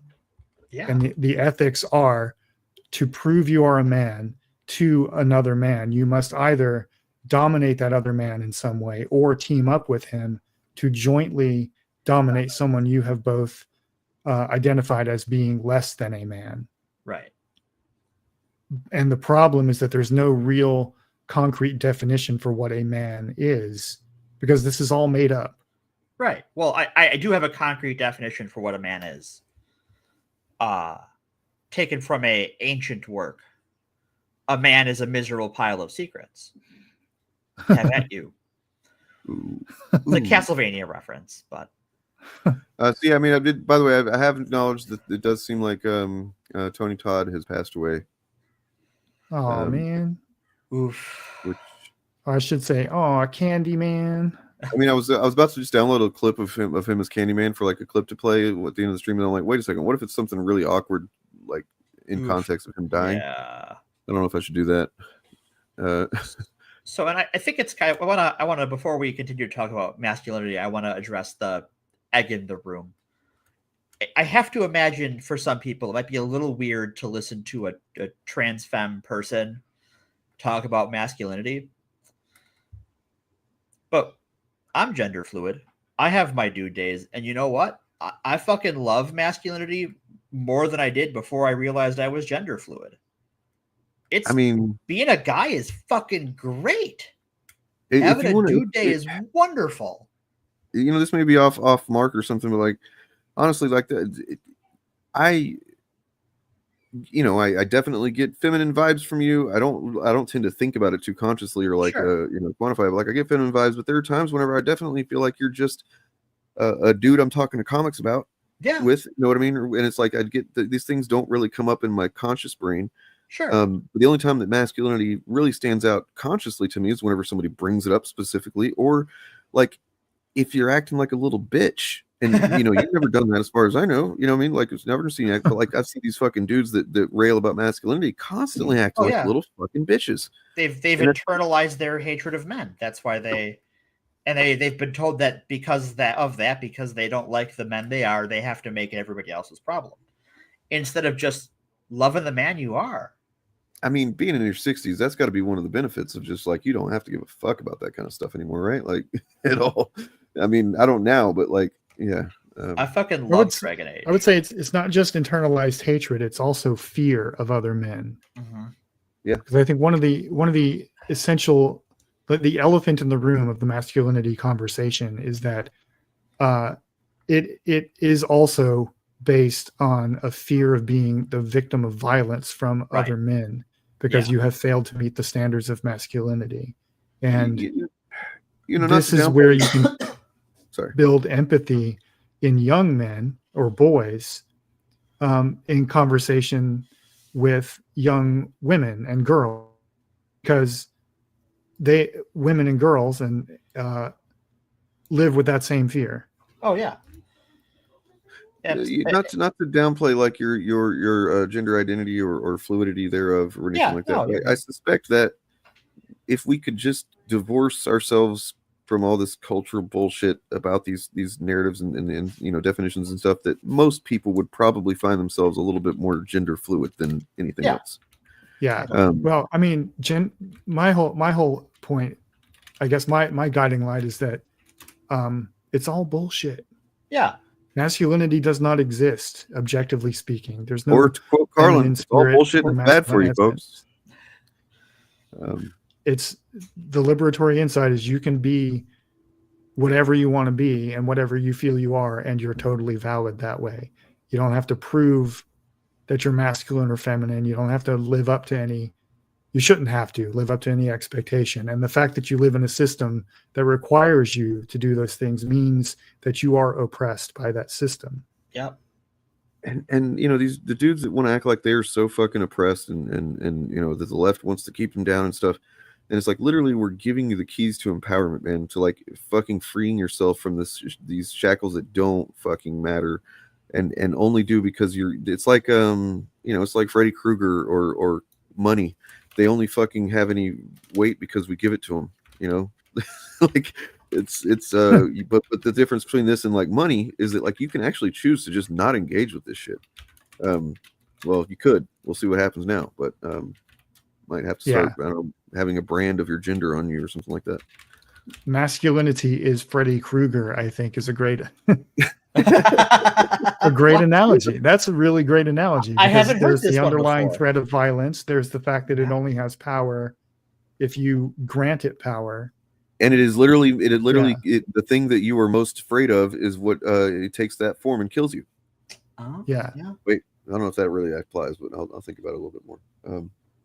Anyway, so Morgan's gonna be doing Fapcast stuff on the Fapcast channel, by the way, guys. Yeah. So that is, I believe, one of my recommended channels on my channel. You should subscribe to that, and we'll be pushing that going forward. I don't know what this is. This show right now, like, I don't know. Is this Fapcast? I don't know. The people that do fapping with me are here. Is it that? I don't know. It's Fap adjacent, at least. It is Fap adjacent, and that's kind of, part of the thing is, like, I felt like there was going to be a less of a distinguishing bounds between the types of shows going forward, just because I'm going to be doing fewer streams. I'm going to be trying to do more kind of scripted, pre-done content. But I do still like these concepts, like these as formats, as frameworks for understanding what we're talking about. The Fapcast, I think, is still pretty fucking awesome concept for this stuff. Yeah, and we'll see what happens as we go along, but might take a couple of weeks off. I don't blame you. Like I want to take like the rest of my life off. Don't do it after what happened, Yeah, I figure I don't know how long the rest of my life is, so I may as well just keep busy till the clock gets punched. Yeah. By the way, if you haven't, you should check out the video that I uploaded earlier today, which was check that out. The goddamn Grift Clips compilation. Woo, Grift Clips. I watched that at work while I was working today, and during the part where Jeremy Griggs is constantly saying Brie Larson. My office manager, who has the office next to mine, and we have thin walls, stepped over and said, why are you listening to a recording of someone saying Brie Larson 100 times? And I had to explain to him the whole context. We had like a 10-minute conversation. The whole thing, huh? Poor guy. I remember when Ed was editing that. And I didn't really know the full detail of like what he was. I knew he was working on a Geeks and Gamers video. That's about it. And he was just like, he said, I keep hearing Brie Larson repeating in my head, and I'm like, really? What's that about? And then I watched the video and I was like, oh God, yeah. Like he must have, and you can listen. It's you can't really tell. I'd have to really pay way too close attention to count how many times he did actually cut out separate times of, but it's more than a few. What I would have done, he would have to listen to that more times. Yeah, I would have found 3 to it more times than Larson, and I would have just done those 3 over and over again. That's what I would have done to achieve that effect, and he did not do that. You can tell. It's he went the full route, the full fucking board. So what a soldier. Yeah. And so he would have to end up during editing listening to that more times than it actually appears in the video. Right. Yeah, we'll see. We'll see. Might check those out. But that does. I've never heard of any of those.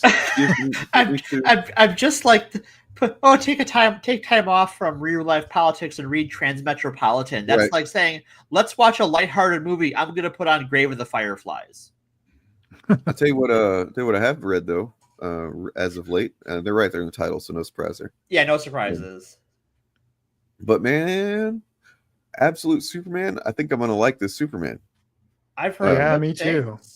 I've heard really good things. Speaking of like, just kind of like culture and content being more, left-minded and shit. This is one example. I mean, honestly, I was pretty surprised. I mean, it's Jason Aaron, so I shouldn't be that surprised, but I don't even know if he's ever gone this hard on like class analysis before, the way that he does with Krypton. And this is the one that worried me the most before I read it, like, because all the descriptions of it were so vague, and it was like talking about an angrier Superman and stuff like that. And that's why I kept telling people it's Jason Aaron, though. If it was anybody else, I would be like, yeah, I'm worried about it being edgelord shit. But it's Jason Aaron. I trusted Jason Aaron. Edgelord dude. He does edgy, like, with a point. So, more like a blade, not a pizza cutter. Yeah. So I trusted Jason Aaron, but I was like, Absolute Batman and Absolute Wonder Woman, their descriptions before I read them, I was like, yeah, okay, that's a cool take. But the descriptions of Absolute Superman didn't give anything away that's actually in the issue.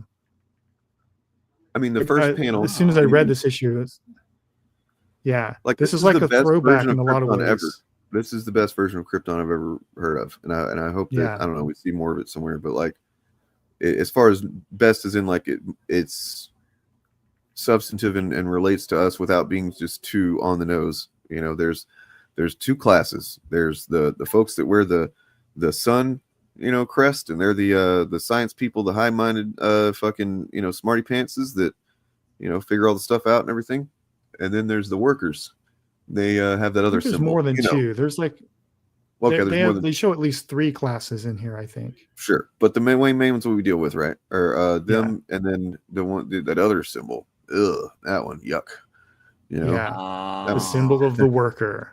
So the Sky Department. You know, like this is Jor-El and what's her name? I forgot her name.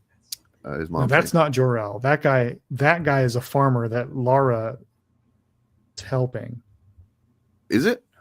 She's working. Yeah, she's working on, because Jor-El in this book looks a lot like classic Superman. That's true. Oh, that's cool. So like all the members of the working class on Krypton wear that symbol on their chest by law. Sure. So right. They're all like janitors and mechanics, and they're doing the dirty jobs. Yeah. You know, the non smart people. Well, I mean, except for the fact that you end up seeing kind of how Krypton came to end because of essentially fucking, you know, class elitism. Right. You know, they didn't want to listen to, and that's always been kind of part of the lore, or not always, but it's at some point was introduced, that the idea that, you know, they're like, it's in the Man of Steel movie that Jor-El was trying to tell them that the Krypton's gonna fucking die. It's dying. It's gonna blow up, basically. And they're like, no, get the fuck out of here, you crazy bastard. And then it blows up. Yeah. And thematically, what impressed me about this issue was this is thematically very much a return to Superman's roots. Yeah. Back when he fought like corrupt landlords and mob bosses, abusive husbands. About that shit. Yeah, someone made a pretty good video about that, I think, Dan. You know, it's good, and the art's excellent too. I don't know that I've ever read anything with Sandoval as the artist, but it's pretty good. Yeah, and the art gives this very good pulp sci-fi vibe. Yeah, that really fits the tone of the book, just from what I'm seeing. And then, you know, you got way more in Krypton than I expected, and there's really only a few pages that happen not on Krypton, and, you know, was in with Clark himself, but like, it's people like my parents wore it with pride. You know, so there's a Jor-El. You're right, and they're kind of they come at odds with the other guys here in a second. I'm sorry, my brain is a shitty fucking shithole right now, and I'm like, no concepts are really forming. New concepts are not staying in my brain right now, so I need like sleep all weekend, basically. Right. So what's happening here is that Jor-El, there's like a third symbol right there. The middle manager has an M on his chest. For management.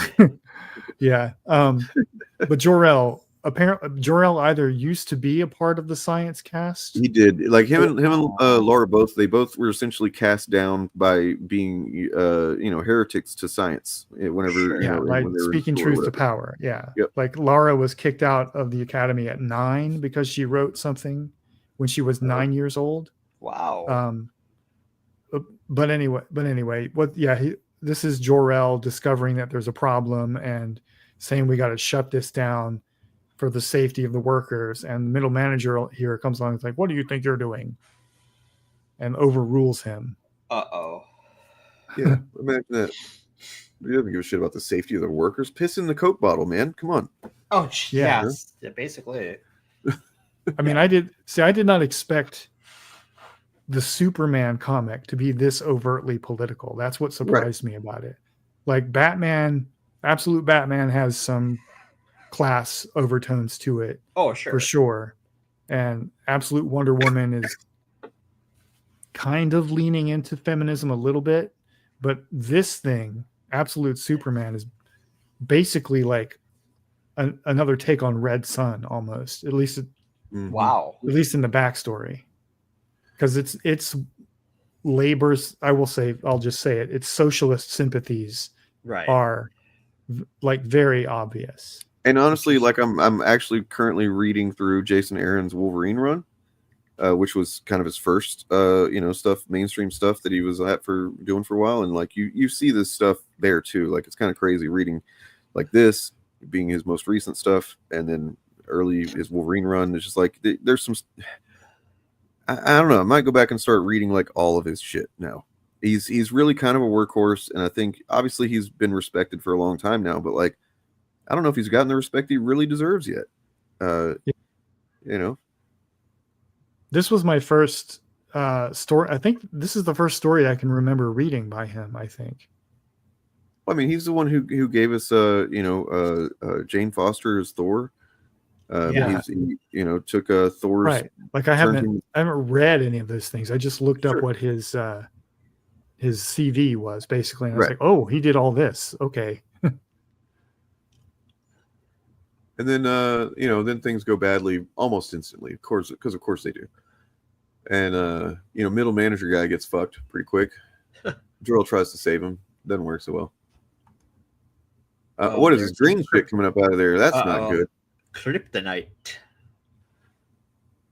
So that's kind of brilliant too, to like write the. I mean, they haven't specifically said it, but it does seem like based on appearances that kryptonite is going to be whatever the substance is in context of the destruction of Krypton is, what it is. So that's kind of interesting. And then, Wow. Okay, so his face, he's like, yeah. Now keep in mind that all of this is backstory. We haven't even met current day Superman. We haven't met Superman. We haven't met Kal-El. Yeah. All of Krypton was doomed. Yeah. And so, but the thing that his mother was cast out for when she was 9, by the way, was writing about how they needed to do space exploration. Because eventually, it's just going to make sense. You need to explore more. We can't just keep ourselves isolated on this planet. We have the technology. We have to seek out more understanding, more, and stuff like that. And they're like, "Oh, you crazy old broad, 9-year-old broad, get out of here!" Right. And of course, they probably should have. So then you go to Brazil. Oh, right. Now let's talk about the choice of Brazil for a minute. Right. So in the real world, in current fucking day, yes, Brazil is a hotbed of Marxist agitation. Yeah, it's true. The labor movement in Brazil is probably the most openly communist movement in the world right now. So the choice to set this story, to introduce us to Superman in this context, was really bold, and it's firing shots across the bow of a lot of yeah. So I mean, it's notable, and of course we're going to talk about the Ultimates here in a minute too, but like it's kind of, I don't know, it's something that whenever you have both the big two are doing their ultimate things again, you know what I mean, where it's like, we're going to do another try at this secondary kind of alternate canon that's ground floor kind of thing for people that's going to be more relatable to current fucking days and stuff. And both of them seem to be deciding to lean heavily into class analysis and inequity and like the kind of the harms of colonialism and capitalism and stuff like that. Which, if you touch on something Bob mentioned earlier, that's the if we're getting back to basics in comic books, that's the basis of comic books, right? Absolutely. That is Siegel and Schuster. Yep, it's foundational. Yep. And if you aren't aware of that, I do actually have a Superman video that you should watch because it's a good one. It's called I don't remember what it's called, but look for it. It's called Superman. It's about the creators, and Superman saves his working class, I think is what the thumbnail says. It also tells the heartbreaking story of how Warner Brothers and DC rat fucked those gentlemen. They got big time, and honestly, the comics industry hasn't gotten really much better since then. So. No. The only thing that's changed is that nobody has created something as fucking ubiquitous as Superman. Not since. Although I would say that I guess probably Herb Trimpe and who else? Lynn Wein, they weren't super rich when they passed away. They created Wolverine, goddammit. Anyway, so the peacemakers, this is kind of interesting use of this concept of the peacemaker, are just they're the corporate cops in this, right. This universe. Yeah. So Lazarus Corp, that's kind of fun. Kind of fun. So $300. Let's see, that's hazard pay. If they, yeah, it just like it's fucked up. They got them working in shitty conditions. They're working in these diamond mines and stuff. And yet various a couple times before this example, where there's been some really dangerous stuff going on that probably people should have died any other time would have died in the conditions of these mines and stuff like that. But suddenly, a few examples now where something has happened that suddenly, like all of the mining is done for them. Nobody's taking credit for it. It's done for them. They don't have to enter into the dangerous parts of the mine. They don't have to do the dangerous work or whatever because it's all done. They can just kind of take their fucking rocks and go turn them in and get paid. And as though someone is working according to their ability. Yeah. And providing to others according to their need. Yeah. Yeah. It's kind of crazy. Oh yeah, the asbestos is the problem in this case. Yeah. So like diamonds, the ore has already been mined and crushed. What? Who could do such a thing? Who could do this without dying from the asbestos in the air? Actually, they removed the asbestos from the air. Yeah. What? That's crazy. But no, this is where I started to get really fucking excited reading this. I was like, no way! Like this is an so excellent cool fucking use of Superman. Yeah, this is so fucking cool. Yeah, because this is like I've said many times talking about Superman that with his power set, he could single-handedly reverse climate change, for instance. Right. And the fact that he doesn't do stuff like that in the mainstream DC universe, kind of, as much as I love Superman, has kind of always bugged me.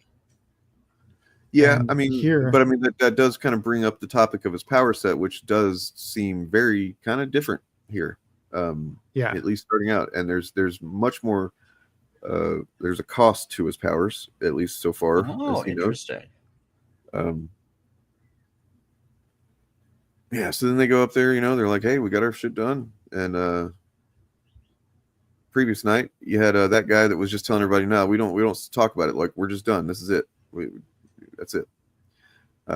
He's talking to this fucking guy. Who's this guy? It looks kind of sus to me. Not Superman.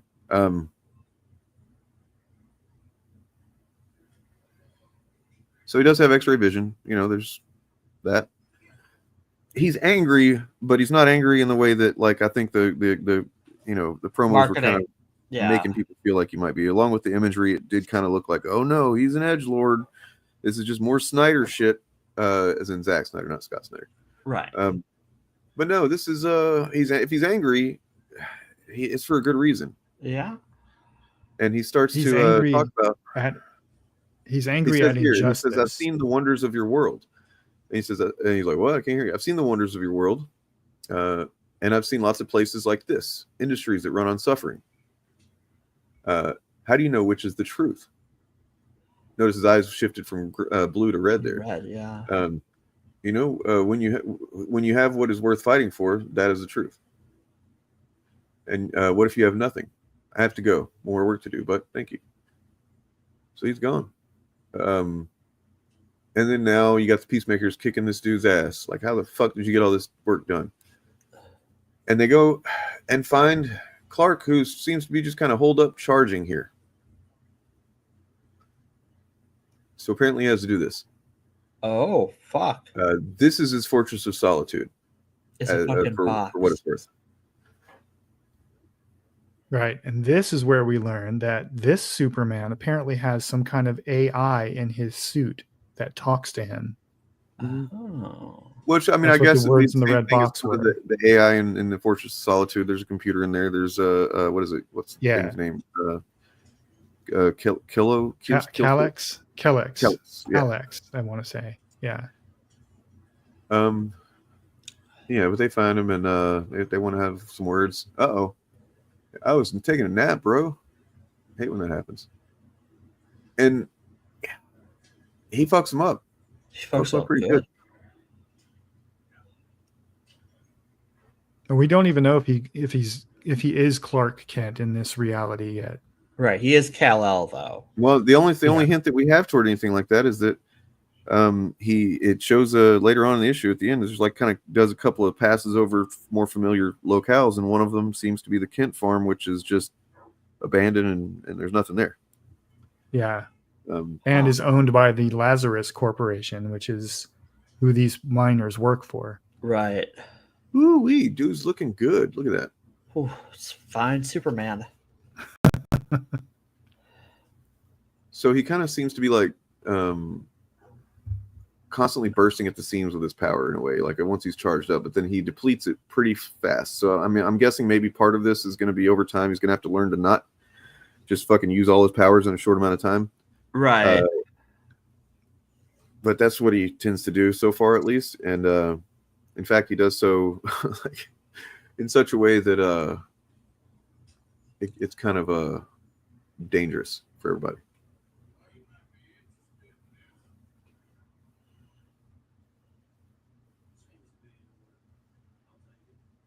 Oh, they got him. Fucking smoking his ass. Smoking him good.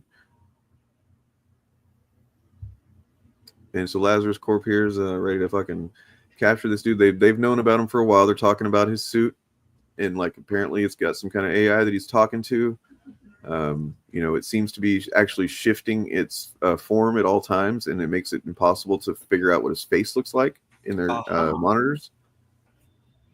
You got this agent here. She's like, I can't even fucking figure out what this guy looks like. What's the deal there? He's probably just a nobody. Some Probably agent. not. Yeah. Yeah. Nice way to set up the secret identity thing. And then he just fucking lets go, man. I can't tell if he killed these people or not. Could you tell? I don't think he did. I mean, in comics, if you don't see someone die, does it really count? Look at him. He's just fucking humming with energy now. He's like, soul is what he calls the AI. Okay. Yeah, he wiped out those drones for sure. He took those out. And he's just kind of can't do anymore. Basically, his options are to continue powering up and just destroying shit and killing people, or just to kind of like chill the fuck out and stand down. But he does kind of cause the tanks and shit to lift up momentarily. Lazarus means peace. How's my driving? Nice. I didn't notice that the first time. And then he's about to, I don't know, he's going to start fighting, or he's going to get the fuck out of there. But Diane. Uh-oh. What? Agent Lane got him in custody. Now this surely must be a gender-swapped General Sam Lane, right? I don't think so. And don't call me Shirley. But yeah, I'm guessing that's it's going to be Lois, which is an interesting. It could be Lucy Lane. Could be. Sister, yeah. No, I think they establish it's later on. It is Lois Lane. It is Lois. And just something about this delivery here, kind of just it smacks of Lois Lane. It smacks of Lois Lane, yeah. Yeah. And there you go. So the last dust of Krypton. Ooh. The Nevada desert, and you got some dude just kind of watching the whole thing. Oh, and he has cities in bottles. Who could this be? He's got like a brain that's visible and stuff. Yeah. What is that about? Okay, yeah. Oh no! And three purple lights. Doesn't take a brainiac to figure it out. Central Kansas. Oh, that farm is fuckled. Yeah, this is the Kent farm. Yeah. So if he did ever have any contact, so the thing that's really, there's still one more surprise. I forgot about this. So we take for granted certain things about Superman's origin, that he was sent here as a baby, right? And this he wasn't? Not so much. No, he was not. There comes Jor-El. He comes back and he's like, oh my God, shit it was a rough day at work. Where's the kiddo? Where is he? Here he is. Oh my God. He's got Crypto the Super Dog. And he's got memories of living on Krypton, which is kind of like, I don't know. That's such a twist. Pretty big relevant change. Oh, that's I think cool. this could be a rumor, but I'm pretty sure I read a spoiler at some point in some of the writers or artists interviews that in Absolute Superman he's going to have been fully adult before he came to Earth. Whoa. Wow. Okay. So he's going to have memories like I mean, that does make a lot of sense because memories. he's still talking to that one guy earlier in the issue as if he's still somewhat new. Right. And so, yeah, I think that's probably going to bear out. I don't think about it. So he's going to bring with him his class consciousness, like fully formed. Right. From shit. Yeah. From Kryptonian fuckery. Yeah. Wow. I just hope he brought Crypto the super dog with him. Me too. I love Crypto. We'll get through it together. Aw. They will, in fact, not get through it together. Spoiler. Yeah. Superman versus next issue. Yeah. All right. That looks fucking rad. And you did warn me about Ultimates number 6. Oh yeah, it's a dick puncher. Okay, I will be right back, but since I haven't read Ultimates, it's a perfect time for me to step away for a few minutes. Sounds okay. good. So before this issue, it's been a lot of build up, and I say that not in any way disparaging the thing, but a lot of build up to them making some kind of move against the Makers Council. Once they, I guess, they felt like they had a strong enough lineup, and once they got 11 Ultimates together. Right. Well, and the one they go up against is one that was sort of set up several episodes or issues ago with She-Hulk is like, okay, Stark. Problem number one is you want my help, you have to deal with the Hulk. Right. And look, we've seen the Avengers go up against the Hulk before. He's the Hulk. He's a force to be reckoned with, sure. But I mean, that's the Hulk that we know. This is not the Hulk that we know. This Hulk is maybe one of the most terrifying incarnations of the Hulk ever. Yeah, I mean, like, makes Maestro look like kind of a bitch. Kind of a bitch.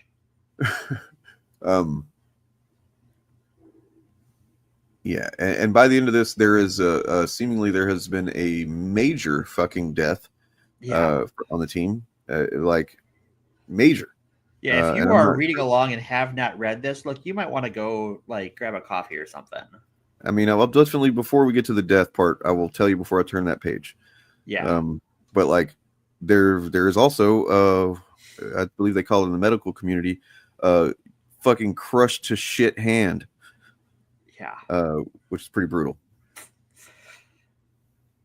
But yeah, you know what? John Cassaday, they got all these things going out this month for him. That's awesome. And I just want to point out, not to turn this into an opportunity to be like, I'm fucking awesome or something. Like, I did literally share and highlight this fucking page whenever the dead, like right as soon as he passed away, this came to mind. I was like, that page came like immediately, just stood out as like, fuck, that's great, amazing storytelling, and such a fucking perfect way to reintroduce Colossus and have Kitty there, and in the and there they are using it. So I'm glad that they recognize that too, because how can you not? It's kind of the perfect page. Mm-hmm. And she's like holding her chest, like which indicates a couple of different things too, which is like that's just perfect fucking art, sequential art storytelling. I don't know that it could be done any better. Period. It kind of is a cultural appropriating Hulk, actually. He definitely is. Yeah, no, this Hulk is very, very, very. He's not too concerned about the goddamn implications there. Not even a little. Look at this young lad, this smiling little lad here. Not an alcoholic at all or anything yet. No substance abuse problems. I'm sure things are going to go great for him. His mind is very clear. I'm sure he's going places.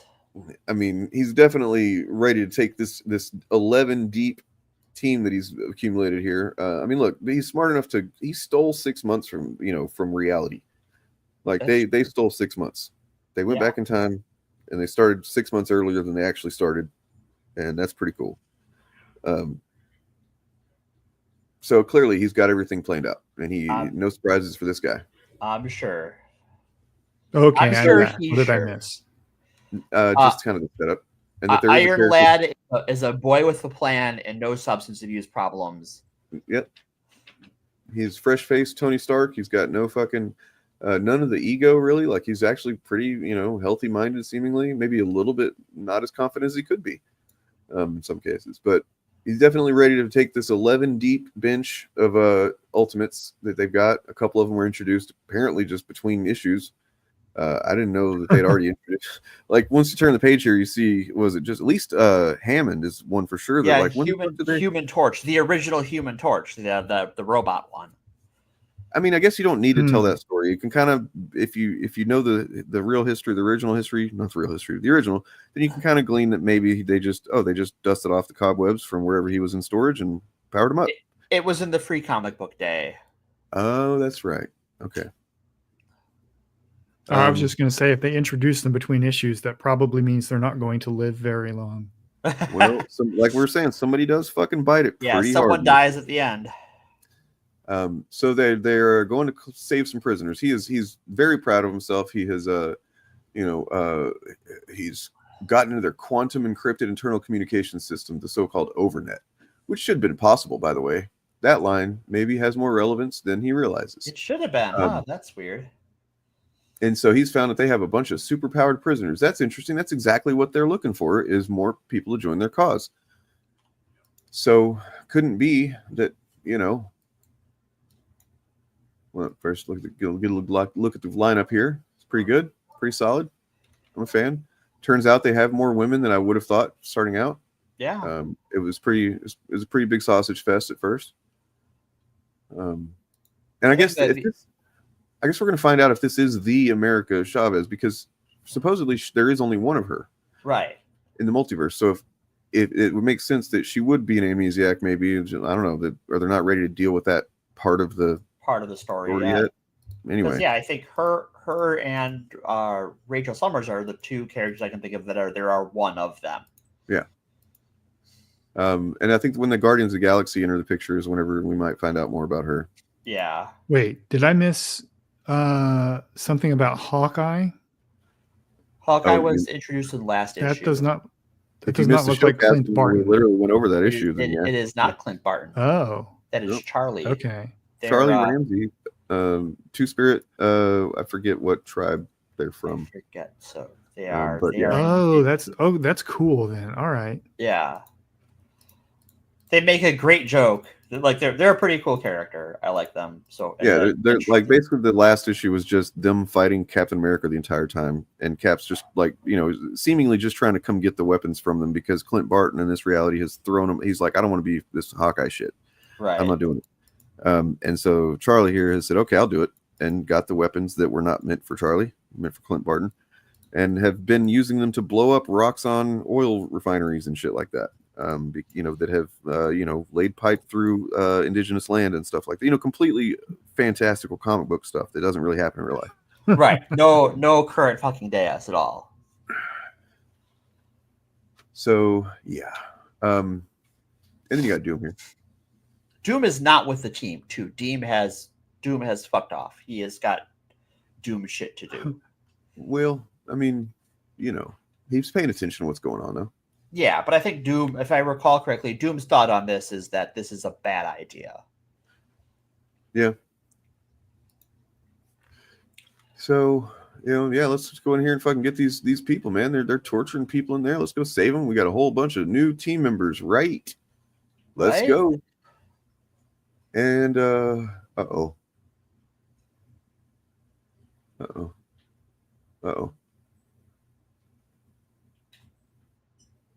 That's a cool setting, though.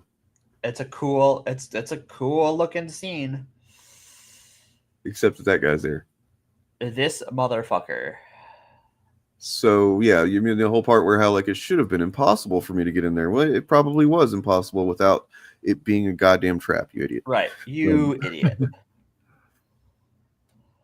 Well, that goes back to a classic Tony Stark flaw, thinking he's the smartest guy in the room.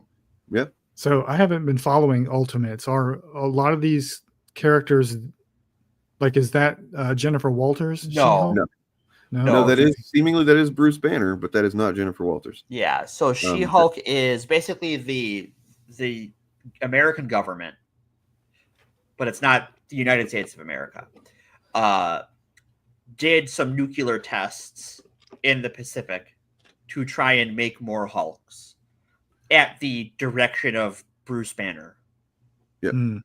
And the island is Monster Island, and it's full of gamma mutants.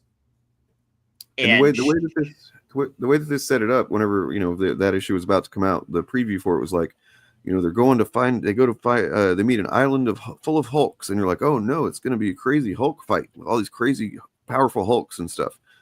No, it's pretty much just her. She's she's the only one that really is kind of like a cool ass Hulk. There's the other people that are that she takes care of on the island are like, one person is just a nervous system. Yep. Floating around. It's just body horror shit. Horrible fucking monstrosities, and like not in the cool way, and like the just oh god, like I feel bad for wanting this now. It is a fantastical version of when you look at the people whose islands were affected by nuclear testing in the 50s. Mm-hmm. It's the fantastical version of that. It's just horrifying. Like there's one other character that's kind of seems like they're like a cool, powerful, muscular Hulk character, but it's really actually like a little baby, essentially. Yeah. Whenever it powers down, it's just a toddler that actually killed its mother whenever it was born. Yep. So, oh my gosh. Yeah, it's all horror and not good. And that's like, in order for her to agree to help the Ultimates when they showed up, she made Tony agree to like basically fixing the island. He talked about how it's going to cost a lot of money and resources, but yeah, that's what she wants in order to help with this. Is like, you got to fix this island because it's still irradiated. It's still fucking poisoning all of us. And so he's going to clean it up. Yep. And so that's what we talk about whenever we talk about this being the Ultimates being like legitimately social justice Avengers, man. Like they're actually going about doing things, from whenever they rescued America Chavez, and it's like that whole thing of her being, exploited as a power source and stuff like that. It's all just very explicitly and unashamed, and also one of the best books that Marvel's put out in years. Yeah, they are in every way. They're the opposites of the Ultimates from the original Ultimate Marvel. Like they are terrorists. They are multinational. Well, sounds like I'm going to be reading the Ultimates tonight. You need to read it. I've been loosely following Ultimate Spider-Man. Yeah. That's about it, though. If you in character content, like in terms of character, Spider-Man's where it's at, just like on a characterization level, and like, but yeah, that's an insanely good comic. Yeah, like I think the whole line is fucking gangbusters, but I do think that Spider-Man is the best of the bunch. And you notice his hand's starting to glow there. Yeah, he's waiting for his moment.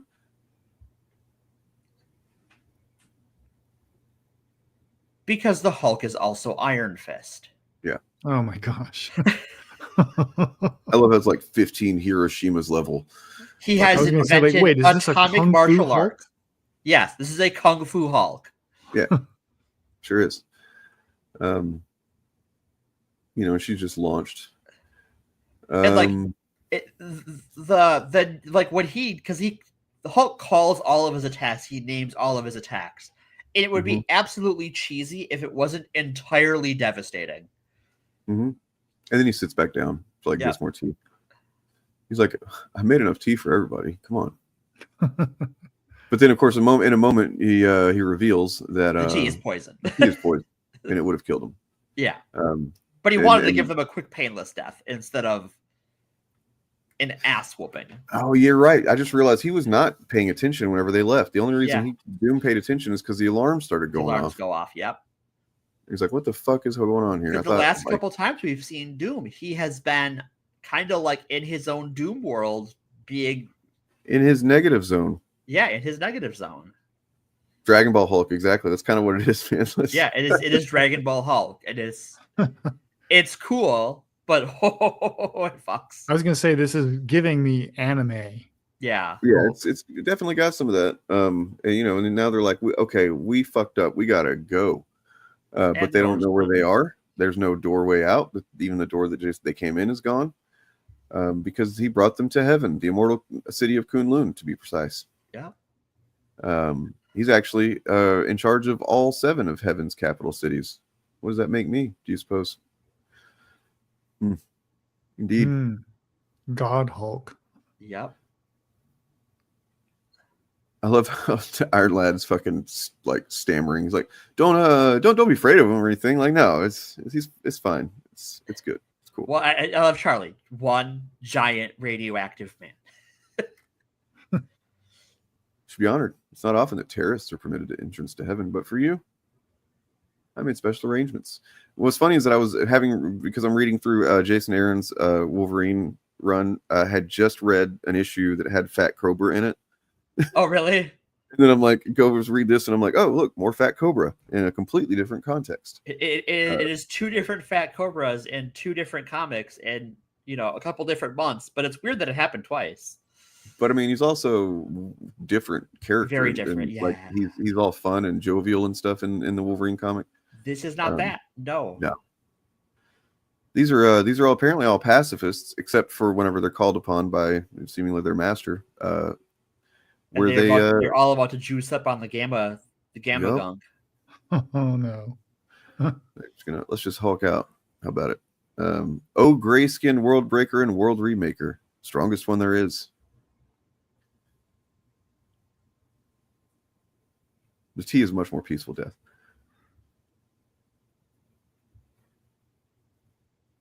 Yeah. Prince of Meltdowns, like his corny ass comic book names. I love it. It's so comic booky, but it works because they beautiful daughter. Bride of Nine World Breakers. That's a very kung fu name. Yep. Crane Mother of the Bomb. They did their homework on this. Mm-hmm. Doom's like, tippity tap tap, where y'all at? I can't find you. So yeah, they got no choice pretty much. They got to start fighting, and it does get kind of bad for them. Like they look. I'm not gonna put his foot around here. I don't even know if they land a meaningful blow on any of these guys. They don't land any on the Hulk. Yeah, definitely not on the Hulk. You've officially made me angry. Ham is like, barely even feels it. Heaven's a lot more violent than I thought it would be. That's great. Fucking, yeah. The incredible audio. I do kind of enjoy how. Wait, hold on. I just had the thought. Uh-huh. So Hulk is some guru. Yes. That mixes spirituality with his science. Is he Jordan Peterson? Oh. Is that supposed to be Giant Man? That's supposed to be Giant Man, yeah. And is this Scott Lang or Henry? No. Oh, no. This is Hank Pym for sure. Yeah. Okay. Because this is when he's introduced, whenever they first go to them, him and Janet, who are literally just like bug exterminators in this reality. Yeah.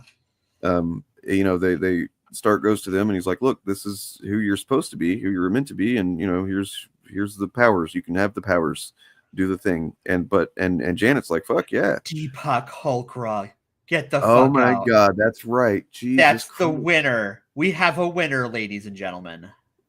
Hashtag Deepak Hulkra. Anyway, so but Hank, on the other hand, after seeing what his alter ego in the original reality is like, he's like, I don't know about this, man. I don't want it, because he's not somebody who's been abusive to Janet in this, but he was in the original continuity. So, and he learned that about himself, right? That's who he was supposed to be, essentially. And there's also the implication that he has had his brain damaged in some way. Yes. So he's not as smart as the 616 Hank Pym. He does seem a little bit more aloof and like a little bit less. I don't know. I haven't really thought about it, so I don't want to describe it in a way that's not accurate. But like, he doesn't seem stupid. He just doesn't seem like he's too sciencey. Right. Which is fine. We got enough of that. We don't need everybody to be a fucking science wizard. And here comes Janet. She's fucking blasty blast. And for those of you who have read Ultimatum, yep, you know about Ultimatum. Yep. I trigger warning. Right. Also, great moment forthcoming. One of my favorite Wasp moments of all time. Yeah, it's good. But you got Sif here. Is like, that's a pretty good hit. Practice for a few thousand more years. See what you can do. But you got Doom. He's trying to find where they're at. Should be able to find them.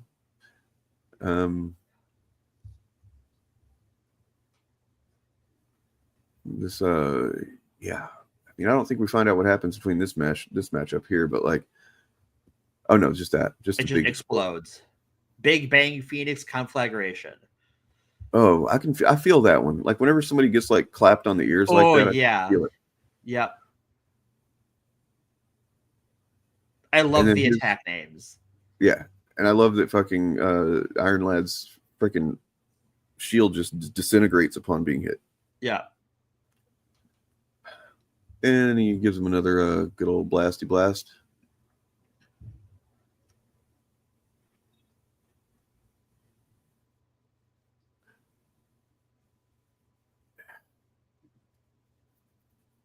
Yeah, it's not going well at all for any of them. Nope. Yeah. Oh yeah. I forgot that Sif got hers too. Shit. Yeah. Just brutal. Uh-oh. I can hear a voice in my head cyclotron. Right. Smash. Yeah. Oh yeah. Like it's a very Mortal Mortal Kombat Kombat voice. So does everybody know what I'm talking about whenever I talk about the Wasp's fate in Ultimatum? I remember. I have no idea. Okay. Well, you know what? I'm going to pull it up just because I want everybody to relive this horror. Before you... It involves the Blob and Wasp. It's universally known by fans of comics of being.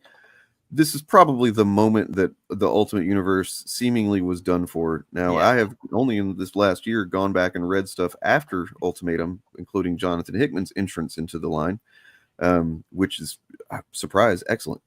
The stuff he manages to take what I thought was a dead continuity and just who cares about that shit anymore, and made it something good again before it ultimately ended. Before it ultimately ultimated out.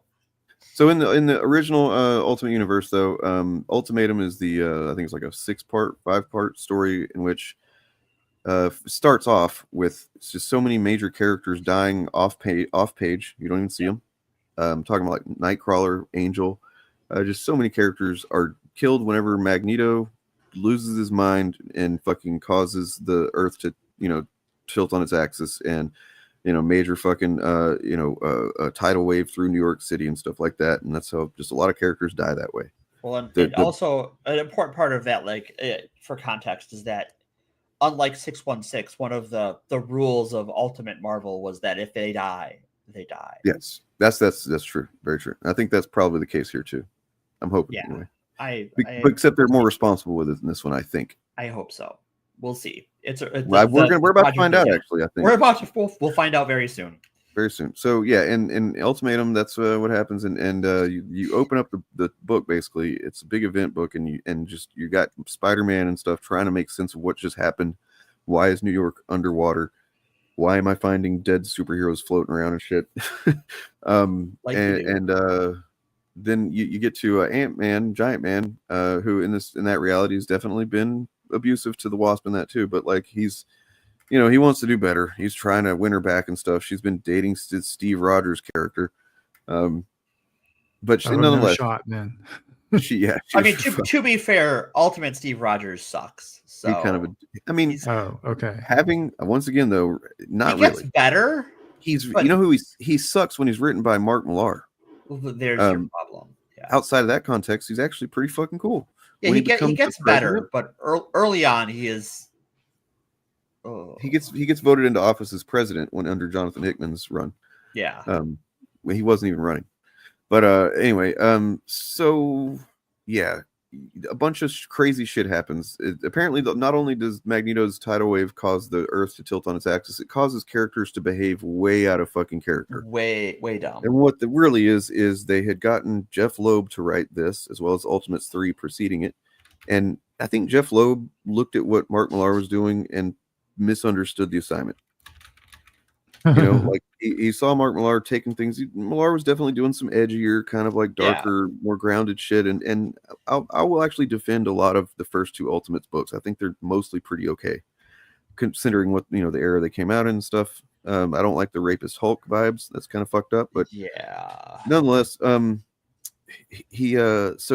Jeff Loeb just was like, oh, so we're just doing like crazy shock value shit. Right. Here, hold my pizza cutter. Yeah. And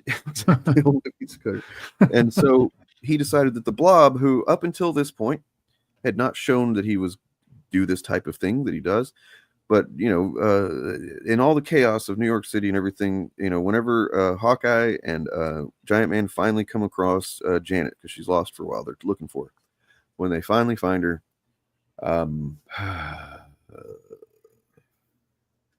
just make sure I get a good image of it here. There's no good images of it. No, I mean like high quality. I guess that still doesn't feel right. High fidelity, yeah. High fidelity, yes. Thank you. Oh, here's a Reddit image. Cool.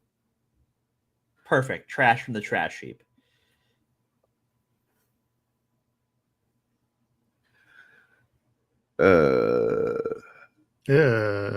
He's eating her. Yep. This is the moment the ultimate line died. That was it. You know, it's like, why, man? What is the point of this? Like, how does this serve any character whatsoever? Yeah. Like, is that the blob that's eating? The blob, yeah, that's the blob eating the wasp. Yes. Tastes like chicken, he says, because that's a funny thing to say right then. If you want to shock everyone and make everybody stop enjoying the book completely. Remember when Jeff Loeb was a competent writer? It seems like so long ago. Remember whenever he was working on the Daredevil show and stuff, and then he like said some racist shit about Chinese people and stuff? And that was the end of him on that show. That's crazy. Better for it. Anyway, so with that in mind, trigger warning. Yep. Because Fat Cobra sees a chance to relive some history that he doesn't know exists. And he's been working, he's been working out. He's a little snacky. Yeah. Picosecond particle pluck. Jan? Chomp. Oh no. I love the look on his feet, the literal shit-eating grin. Yeah. Oh yeah, it's a good wasp. At least he didn't say tastes like chicken. At least right. He's got more class than that. Isn't it the point where she can just like become life-sized and well, you notice there's a difference in how he ate her and how the blob was eating her, right? Yeah. Oh, and there's that. Yikes. Sorry about your luck, Iron Lad. This is fucking actually pretty funny because he's like, Hulk says, you know, as this worldwide symbol for peace, I've missed blood on my hands. I wonder if Gandhi ever felt this way. It's a great fucking line. Like this Hulk is just a fucker. Yeah, I mean he's not. He's not a rapist that we know of, at least that we know of. I'm going to bet they don't go that route with him. Probably. Like you can make him a dickhead without making him that. That's true. You know? He's already a bad guy. So Giant Man's mad, and as he was mad, and this just to tell you what happens after the original Ultimate Universe, whenever Giant Man sees that happen, he decides, well, what's the best thing to do in response to this? I know, I'm going to grow real big, and I'm going to bite the head off of the blob. Right. And so he does. He eats the blob, which is, of course, sure, why not? But at that point, who the fuck cares, Jeff Loeb? Yeah, you've already shot. I'm already like, okay, Jeff. So then, you get here he is. He's mad. Is he going to do it? Is he going to bite his head off? I'll kill you. Uh-oh. He blocks it. He stops him. Yeah, super-massive body block. Damn it. But wait. But he's got some indigestion. Something's. Should have taken some Rolaids. Uh-oh, the Pepto. Where's the Pepto? Get this man some. Yes. Oh, it's too late. It's gross, but it's fucking awesome. Like it's cool. This is justice. This is Denise Camp is fucking serving some Ultimates fans that were let down. He's like, I'm gonna feed you, baby birds. Yep.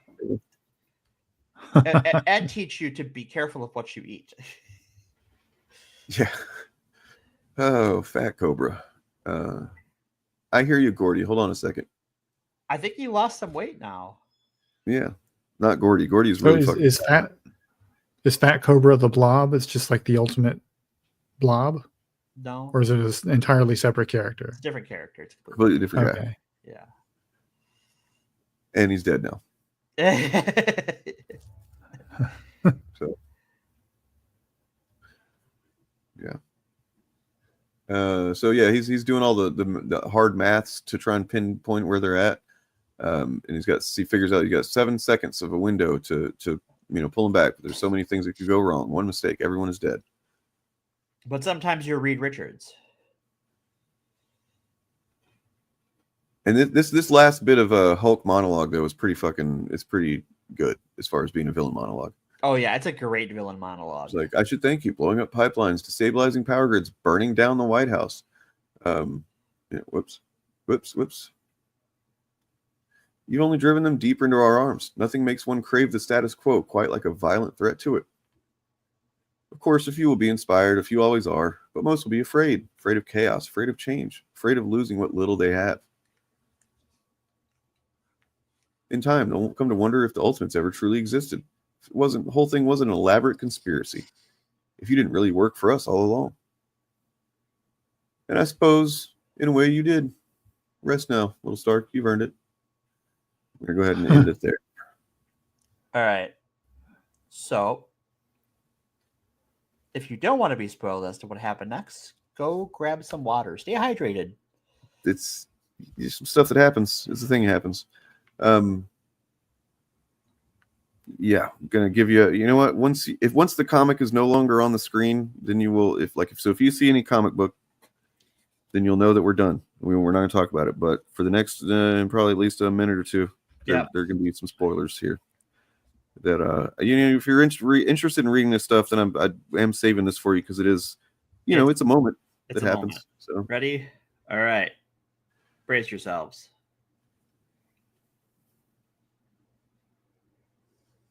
Crush. I was going to say that's what I was expecting. You are our best little soldier, but I mean, really, the reveal is, here comes She-Hulk, tackles him, and here comes this rough one. This is a rough panel, guys. Rough one.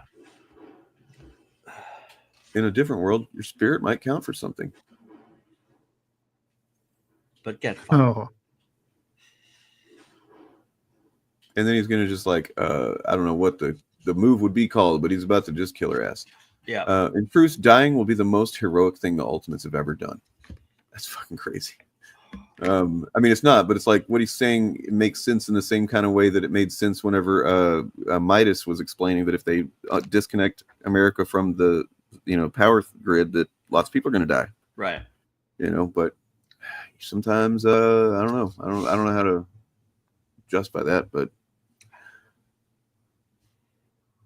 So now or never, life or death. All hope lies in doom. It's a good line. It's a great line. Oh. Now this is the first time we've seen him lose his temper. Yeah, he's really fucking angry now. That's the first time we see him actually lose it. Do a Hulkism a little bit. Right. There. He actually hulks a bit there. It reminds you that this really is the embarrassed. Hulk. Yeah, and then they all made it back. Wow, cool. America's like, Doom? What the fuck? No time there's no time. Doesn't matter. That is not relevant. What matters is that Iron Lad's dead. And we got 12 months until the Maker. So here is my cliffhanger. How we're going to adapt old Marvel into Ultimates, right? Uh-huh. Because there's definitely this it's the same but different. Yeah. This is how we're going to get Tony Stark who is reliant on cybernetics. That Doom is going to have to do something drastic to bring him back to life.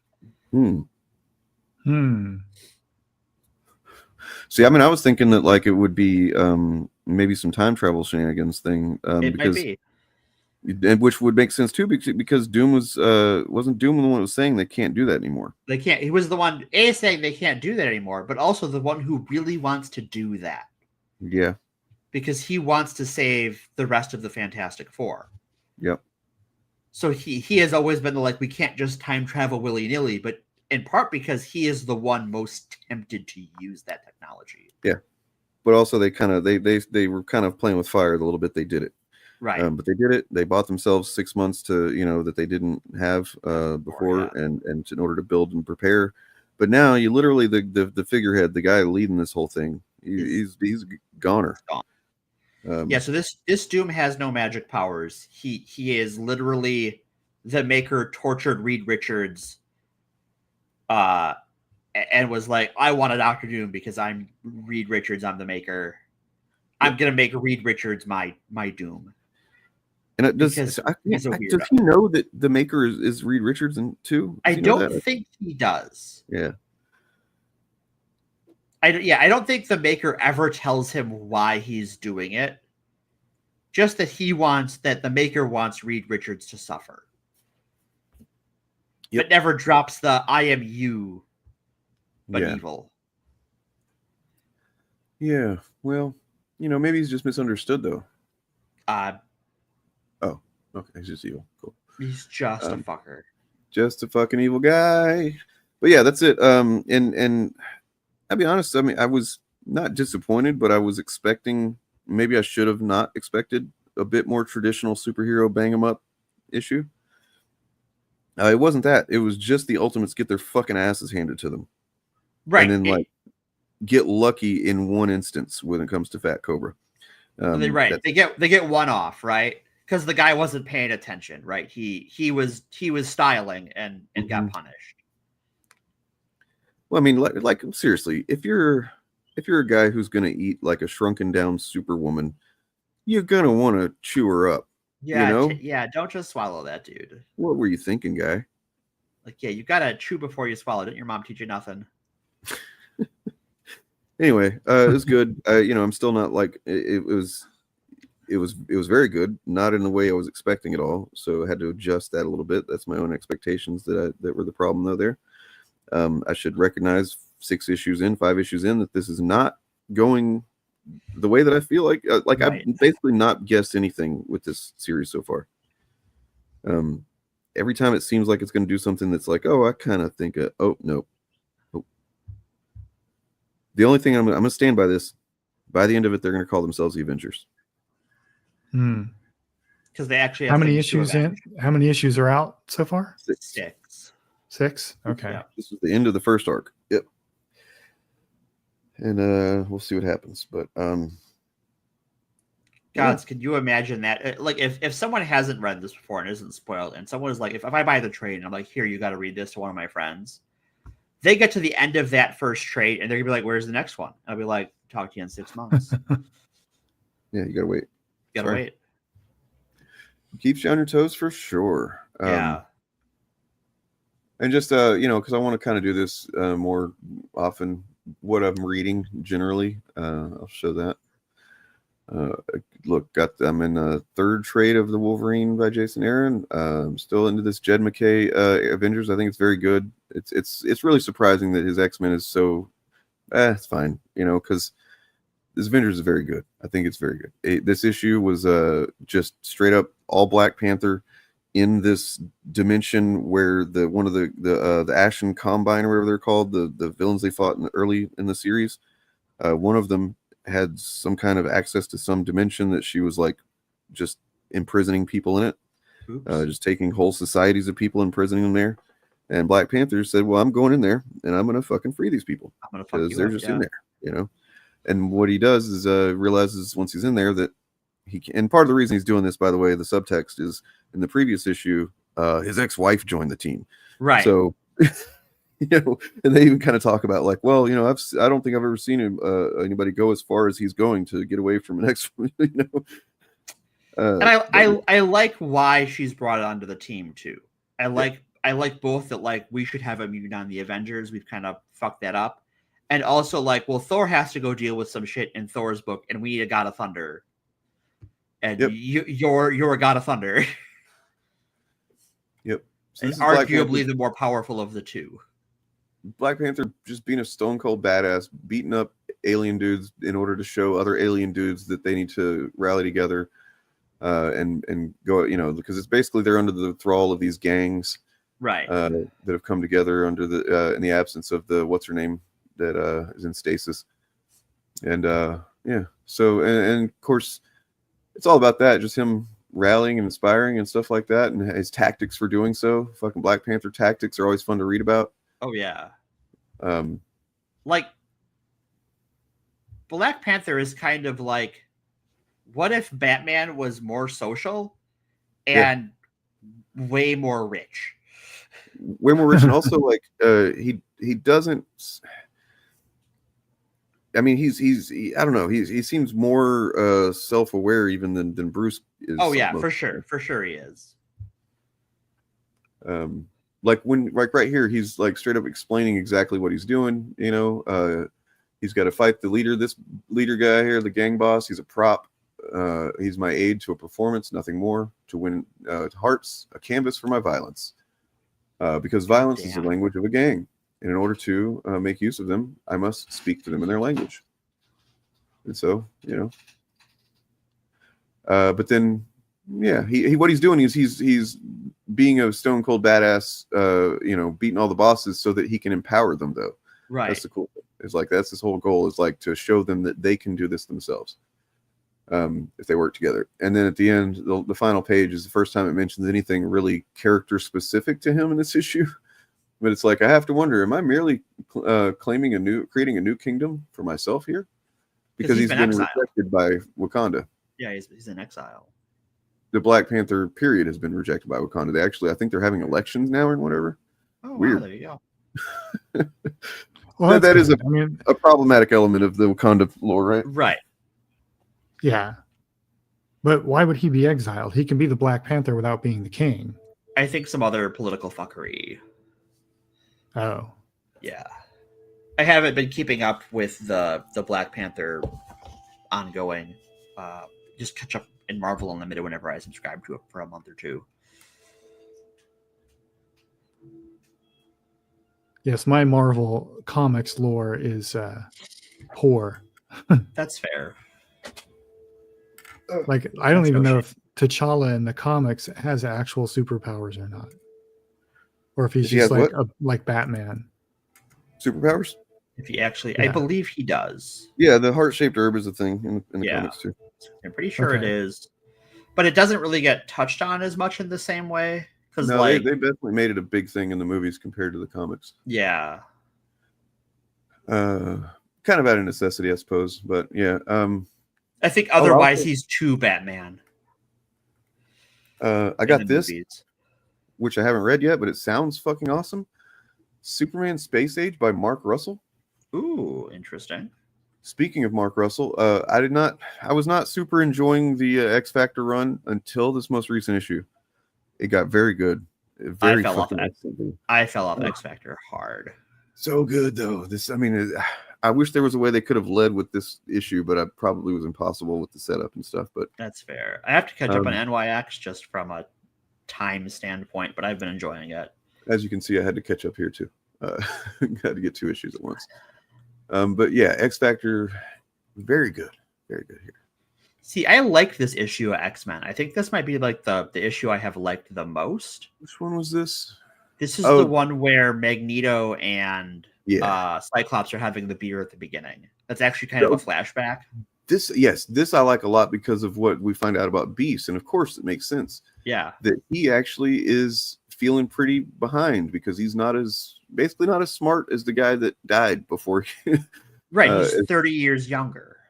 Well, not really 30 years, but I mean he's a lot younger because he was decanted like a few months ago.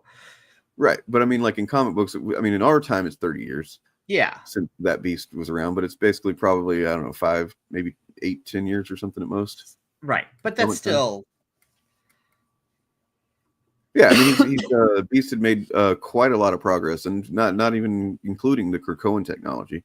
Right, because I think we're even talking like like Decimation Beast. Yeah. Oh yeah. This is basically golden age of Avengers Beast. Yeah. You know, like Bomber Jackets era Avengers Beast. Right. Which, by the way, man, they're wearing the bomber jackets over in that other Avengers book, and I'm loving. Oh yeah, I love that. Night Thrasher shows up in the first issue, and he's like, "Look, all right, I'm on the team now. Here's the deal: we're wearing fucking bomber jackets. We're wearing bomber jackets again." Yes, no explanation needed. Just look, we're doing it. But I actually think they do say that they need to have some way to kind of like express, you know, like being on the same team. Right. Makes sense. You get some glob here. Can't go wrong. I love Glob Herman. And I will say this is actually the weakest issue as far as the art goes. Yeah. There's some stuff here that sucks. I'll be honest. Yeah, I don't like some of the panels with magic and stuff are just not very good. Magic is drawn entirely different every panel she appears in. It's not okay. It's not good. I don't know if he's like overworked or something. I think it's the only book he's doing, maybe. I don't know. Sometimes you have an off issue, but like the art here definitely misses a beat. I mean, this is still Stegman, isn't it? Did he do this issue? I think so. I didn't notice that they had changed the artist for this issue. Oh no, it's not. Oh, thank God, man. Okay, all right. Well, crisis averted. I thought that Stegman had just like had a fucking stroke or something. I'm like, he's having a real off month, that's for sure. But yeah, it's okay, yeah, Diaz. I mean, sorry, Diaz, but you're no Stegman. Like, I get that like drawing X-Men is hard because you have a huge cast of character and everyone looks different and radically different. Like that's a lot of pressure, especially if you're not the main artist. So like, and as far as like outside of the box picks, if anybody's wanting to know something, you should like, you're not into superheroes, or you're over them or whatever. For one, actually two things they do have to do with superheroes, but I promise you, if you don't like cape shit, these are still great fucking, almost in spite of Public Domain and Local Man are so fucking good, guys. Like, I wish I could even explain to you. Like Local Man just reached its kind of I know it's going to continue on, but like it's kind of the natural ending for the first, general story. Yeah. It went to number 12, I think or 15 or something like that. And then it jumped forward a year, as in what Image Comics did back in the day in the 90s, with all of their titles, where they like, well, let's fast forward to what's going to be happening a year from now kind of thing. It was a gimmick they did. Right. And it was done so well. I like Tim Seeley and Fleeks, I think his name is, the two guys doing it. I wish I could express to you the brilliance of there's this kind of a surprise along with it, right? Like that. Right. I don't think it's a huge spoiler, but it kind of would be if anybody's interested in reading it and I told you about it, I would feel bad about it if you didn't know it, or if you knew about it before you got to it in the story, right? Because it's not something that comes up immediately. It takes a while. But it's a major plot. It is a major plot. Yeah. And once it does happen, though, and then it comes into focus in the story, it becomes a big part of the story, and you're just like, God, this is so fucking cool. Nice. I will say this, that these are two guys that they loved Image Comics in the 90s, like a lot of comics fans did, but as they make sure to distinguish that they took that shit very seriously. They were not, like, they took it as seriously as they were taking their Spider-Man or anything else. And that's kind of funny to think about to me, because I definitely did not get that into Image Comics back then. No. But they were like into the lore. They were into, they were watching it play out the same way they were with anything else from Marvel and DC. And that comes into picture in a big way. So cool. Also another, pretty strong issue of Avengers and Aliens. Absolutely. Yeah, the ending of Avengers versus Aliens was kind of heavy. Well, I'm trying to think what happened. They leave. Yeah. This was kind of sad. Yeah. Hulk had a good line though, because they're about to leave. They're about to just take off with this kind of city ship thing that Stark has designed. It's time to leave the planet Earth. And Banner's with him at first, but then they realize it's the last minute. Cap's back. He's coming back. He's got a whole bunch of people with him. And they just simply cannot stay and wait for him. Like it's just anything else, and they risk infection, and the whole point would be lost. And I kind of have to give it to him for sticking to it in a way, because that's the kind of thing that in the alien movies, you're going to make the wrong decision. You're going to end up with aliens up your ass. Right. But yeah, Banner decides, I'm going to go help him, man. Got to go do it. He says, Stark's like, we're going to need your mind here more than, in the coming days, Bruce. Say, I can't do that, old friend. If I did, I'd be a monster. Damn, that's such a good line. And then just like, fucking wrecking aliens. It's amazing. Mm-hmm. I will note that we do not see them die. We do not. So, but they are definitely going pretty far away from them. Yep. No. Oh wait, no, this is the engineers. That's right. That's the engineer ship, but they are, yeah. I wonder if they're going to stop on Arakko first, because we know Arakko exists and is apparently just fine out there. Like Arakko is just like doing its Arakko thing. Didn't they say that's what they're going to do? Did they? Okay. I think they did. Yeah, they said. Oh, they were going to let they were let them know that they were leaving. Yeah, that's right. I remember. I love these alternate kind of continuity reality things. Just whenever it's done in a way that utilizes the concepts you're familiar with, but in such a unique way that it's like it's a shorthand, like saying the war machines. Right. Right. It's like, well, we know what war machine is traditionally, but like it doesn't take but a second to go, oh, so the war machines in this are like the fleet of drones, kind of drones. And this was fucking great. With the Davids, fucking Davids, the hostile takeover of or attempted hostile takeover of Stark Industries. Yep. Fucking Stark getting them, got them. Rare Stark being good at business. Old Stark just sitting here, just seemingly defeated, just like signing over his shit to these Davids. This Wayland Yutani motherfucker. Yeah. But it's not as simple as all that. He had already figured out that they are not from this universe. They're actually from a different reality, and they've come here to infect this reality with the aliens because they've already killed all the people in his reality. And so once he gets them to spill the beans, he's like, yeah, thank you. That's the information I needed. Now I'm going to fuck your shit up. Yeah. And then he does.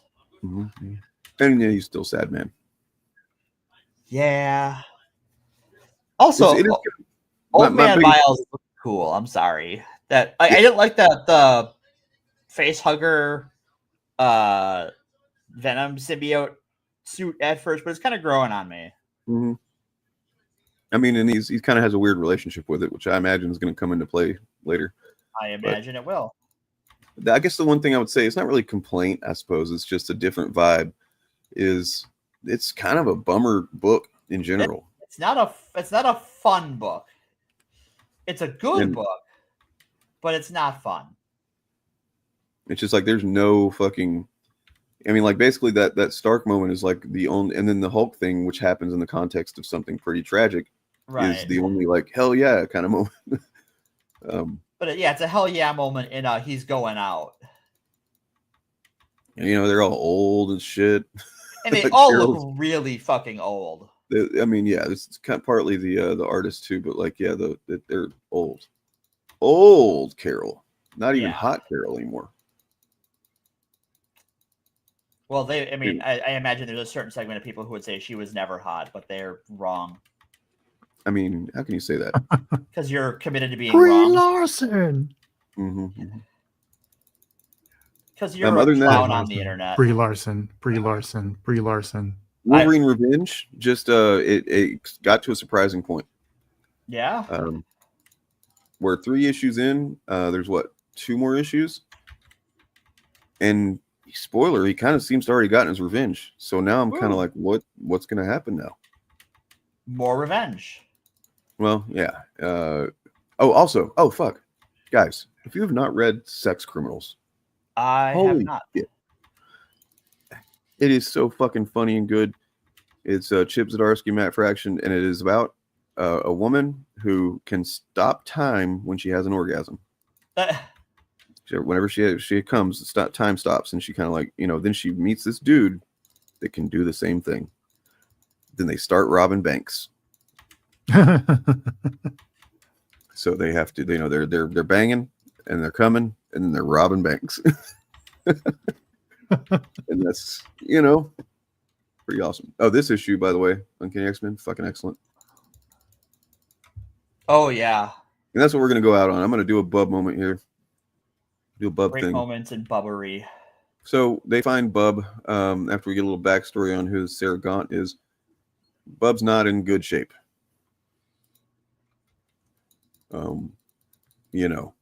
He's come back from worse, but it's pretty rough. Oh, this is the Gail Simone one. I've been meaning to read. Oh yeah, pick this one up. Yeah, she just keeps ratcheting up the awesomeness. So with this one, and I love that fucking line. God damn, I love you, Gail Simone. So yeah, they find him, and she's like, Kurt, take him back. I got to stay and fight whatever the fuck is going on here. And he's like, no, you got to, come back with me. And she's like, nope, just take him, take Bub, go. Wait, hold on. I can't read this book. There's Rogue has a flat butt. Oh, yeah. They have stolen my childhood. I can't read this book. Yeah, she doesn't have the enormous ass she's known for. Anyway, so she calls Remy and is like, hey, don't come here. I'm going to deal with this myself. And of course, he's not going to listen to that. But, Kurt's kind of carrying Wolverine, and he says she's begging him to her to take his healing factor so she can fight whatever this is. And she's like, nope, not going to do it. And he says, could use a piece of good news before for our ride home, Elf. Got anything like that in the chamber? Krakoa lives, my oldest friend. Krakoa lives. That's a great line. I love Gail Simone for that. Yeah, and then the battle with Sarah Gaunt here is a mess. She's kind of a beast, man. Like, I don't know. We still don't know exactly what's going on with her or her powers and stuff. There's a hint at what it might be, but she doesn't like that hint when it's mentioned. No. And we get her backstory too, which is that Chuck sucks. Yeah, that she had a kid that was Charles Xavier's kid, and then they lived in a little city called New Orleans when a hurricane hit. And I don't think it's stated, but it's supposed to be Katrina, right? I don't know, but it must be, right? Like that's the. I think it has to be because even the years are like specific too. So she's fighting her. She finally gets her to stop and talk about what's going on. She says, I could touch you and take your powers, and then you would be me. Do you truly want that? And then she starts talking. So basically, she had this little kid that she was a single mom, and that child was of Xavier. He had chosen to kind of not be involved with that, I suppose. So there was a hurricane. Let's see, 125 billion in damage. Does that seem right for Katrina? Let me check. Sounds about right. Yeah. A third of the people left and never came back. Does that seem right? Sounds familiar. Yeah. Yeah. I held this up with my left hand and held my little Brian, just 9 years old. Am I right? Yeah, 125 billion is Katrina. Mm-hmm. No water, wearing pajamas in the endless rain. Sometime in the night, I don't know when, my right hand became empty. Some point, I let go with my left hand as well. But then she drowned and something happened and she came back. So basically something happened to her in that water that caused this, where she's like basically stronger than Rogue. And that's with Captain Marvel's strength. Right. And her, with some kind of claws that can fuck Wolverine up and actually put they put damage clash on with his claws. So yeah, it's kind of a BA. And she says here is like, you might even be a mutant. You ever think of that? She's like, bitch, don't you say that shit about me. Right. No She is not thrilled with that suggestion. But then, yeah, you not only get a badass fucking bub moment, because of course you do. This might be one of the best comic book Gambit moments ever. And it's like, and it's so perfectly Gambit too. So this chick, which surprisingly, the warden at the prison that is now what Greymalk and the X Mansion now is a prison. Yeah. And surprisingly, she actually calls to warn Gambit that right. That this is coming on him. Mm-hmm. Because they do want to imprison mutants, but apparently what Sarah Gaunt wants to do is worse than that. And they're like, we got some kind of conscience, right? We have the bare minimum.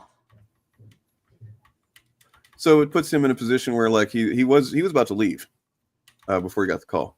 Right. He was going to go help Rogue, which by the way, her right arm is wrecked now. That's a broken arm and a half. And so that got me feeling some kind of way. And he says, tells him, look, you got these fucking freaks out here ready to kill these mutant kids and stuff. And Gambit's like, well, it's just going to go out there and have to fight them, just the three of us, right? But then the kids show up. And they're like, nah, we're going to fight too. This kid's fucking weird, man. I love it. I love Gale Sloan. He's fucking freaky. He's awesome. He's like, if we followed orders, all four of us would be dead. And he says, that sounds nice either way. Like, fucking... Yeah, because the kid is sort of like constantly between the world of the living and the world of the dead. He died and came back 9 times his first day of being born, something like that. Yep. He can bring himself back. He was a mutant out of the womb. He's just a fucking like the darkest emo weirdo freak. He really is. I bet we're gonna find out that he's got like a heart of gold though, or some shit. We'll see. Maybe he's not. Maybe he's just evil. This guy literally has no heart. So yeah. Anyway, I love Gambit's fucking his rallying speech here. He's like, let's see. He says, well, there's less than 1 million Cajuns in the entire world, kids. No sense in losing the best one. I don't got a catchphrase. Fight forward. No shame in running if you need to. It's just so perfectly Gambit. And then, not to be outdone. That might have been the worst battle speech in X history. I mean, like, yeah. Man, love it. It's great. Arg. If it wasn't for this book, I'd really have not to say that anything else that's going on is bad, but it would definitely feel completely aimless to me. The X line. We are at a fucked up time. So I don't think I think a good book is good right now. If there is something that can bring you joy and some comfort in these trying times, seek them out, enjoy them. Yep. Live, God damn it. Yeah, indeed. Living's what we got. If you're looking for something that's like, let's see, just good fun, that is a little bit naughty. I would definitely suggest Sex Criminals. I laughed out loud several times reading the first trade. By the way, the first Iron Man issue of the new Iron Man run. Promising. Oh, is that out? By Spencer Ackerman, who is, I guess he's some kind of a, lefty guy that's writing that. And he's got this Tony Stark is angry. He's an angry Stark. He's pissed off. Let me see. What? Just looking back through my books here. Oh, Ninjak. Been reading the shit out of some Ninjak, and I read through a whole bunch of Exo Mutant War. I am all up on Exo and Ninjak now, and I like those guys a lot. Ninjak I didn't think I would like because he's a rich bitch. He's from a little rich kid, but then you find out his actual history as a rich kid, and you kind of like, man, I don't know. That's kind of worse than not being rich. Way worse. That if it's like literally raised by the butler who was actually his dad, but he didn't find it out until later, and he's actually the butler is actually that he was trying to kill his parents the whole time, and his parents actually the people that were his parents were really just fucking spies that were plants, and they didn't give a shit about him anyway. Like, fucking hell. But he's rich. It's pretty he's awful. Got a castle. Yeah, and Exo Manowar is like the most bonkers character concept that should not work. on really paper. Like shouldn't. somebody describes it to you, and you're like, "What? That's nuts. Right. That's goofy." But it's And so cool. I mean, it literally did get me to go down the rabbit hole of learning about, learning about the fucking what you call him, the what is he? Forgetting the Visigoths. That's what it is. Oh yeah. Learning some history, huh? He's a literal fucking. He's from the ancient Roman era of Visigoths, and like he's under the thrall of the Roman Empire, and he's actually fighting the Romans. He's like kind of one of the leaders of the Visigoths trying to fight for their freedom. And then some aliens show up and he fights the aliens too. But That's then so he fucking comic book. They get fucking taken by the aliens into space. And he's like, I got to get the fuck out of here. This alien ship is crazy. I don't know what's going on. And he finds a fucking suit of armor that is actually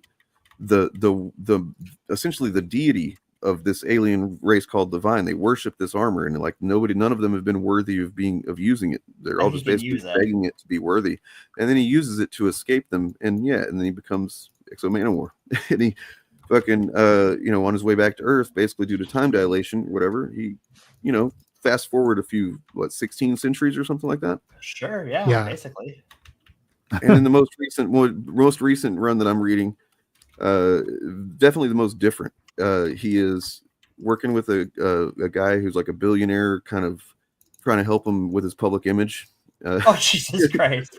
He's like, because he's a superhero, but he's always doing kind of boneheaded shit because he doesn't have context for modern day. Yeah. And it's like such a like a YouTube pitch meeting concept. Like, what if, stay with me here, what if Conan the Barbarian was also Iron Man? That's what it sounds like. Yeah, that's what it fucking is. But that's cool, actually. And then in between that, he's like, he's gone on back out into space to kind of like become he goes through the whole slave to gladiator to king thing on some other planet. He goes through that whole arc that has been done before. The classic. He gets married and has kids a couple different times, I think, maybe. And, he's had a whole bunch of lives. And then, you can actually go and read the book of death of Value Universe and see the ending of all these characters, or most of them anyway, and see literally the canonical ending of these characters. And his is, it's pretty awesome. Like he dies, and when he does, he's got like a daughter that's, he's taught how to be a badass with the Exo-Manowar armor too. And yeah, I haven't read the most like not the reboot, but the resurgence run of him yet, like that version. But it sounds like you haven't. Maybe you have, but sounds like you haven't gotten to the one where he finds out there's a space Roman Empire. Fucking what? No. Because the aliens didn't just take Visigoths; they took Romans too. No. And so the space Romans took over. So there's an empire after the Vine fall. There's like a space Roman Empire with So they have they're just like him. They're primitive people with super advanced technology. So they just went out and conquered galaxies. Sure, like you do. Craziness. Okay. And then one last recommendation, by the way, if you're looking for something to kind of, if you're not looking to escape, but you're looking for, you feel like you need some, something to read that kind of make you feel a little bit better about current goings on. Holy Roller is it's a book. I think it's got like 9 or so issues out so far, written by Rick Remender, Andy Samberg, and the bassist of Fall Out Boy. Yep. And it is about a guy who's essentially just goes back to his hometown after years away and finds that it is overrun by Nazis. And he decides to start being a vigilante with bowling balls. Yep. And using bowling balls to beat up the shit out of Nazis and stuff. And it's pretty fun. It's also pretty brutal. Like he gets his ass kicked pretty badly throughout the whole thing. He gets fucked up. I read the first issue. But he's also bashing skulls of Nazis with bowling balls. So you love to see it. It's the skill of Rick Remender, who knows how to write a good comic, and then kind of the goofiness of Andy Samberg, who is a goofy bastard, and then I guess whatever the bassist of Fall Out Boy is doing there. I know the drummer for Fall Out Boy is a huge Star Wars nerd. Oh. Because Yeah, he actually went to my high school. I didn't know about this game. Like, I don't know if I ever knew this existed until recently when I started learning about the history of Valiant. And apparently that's where a lot of people's familiarity with Valiant is this video game where Iron Man and Exo Manowar were together That's in a quite the game. crossover.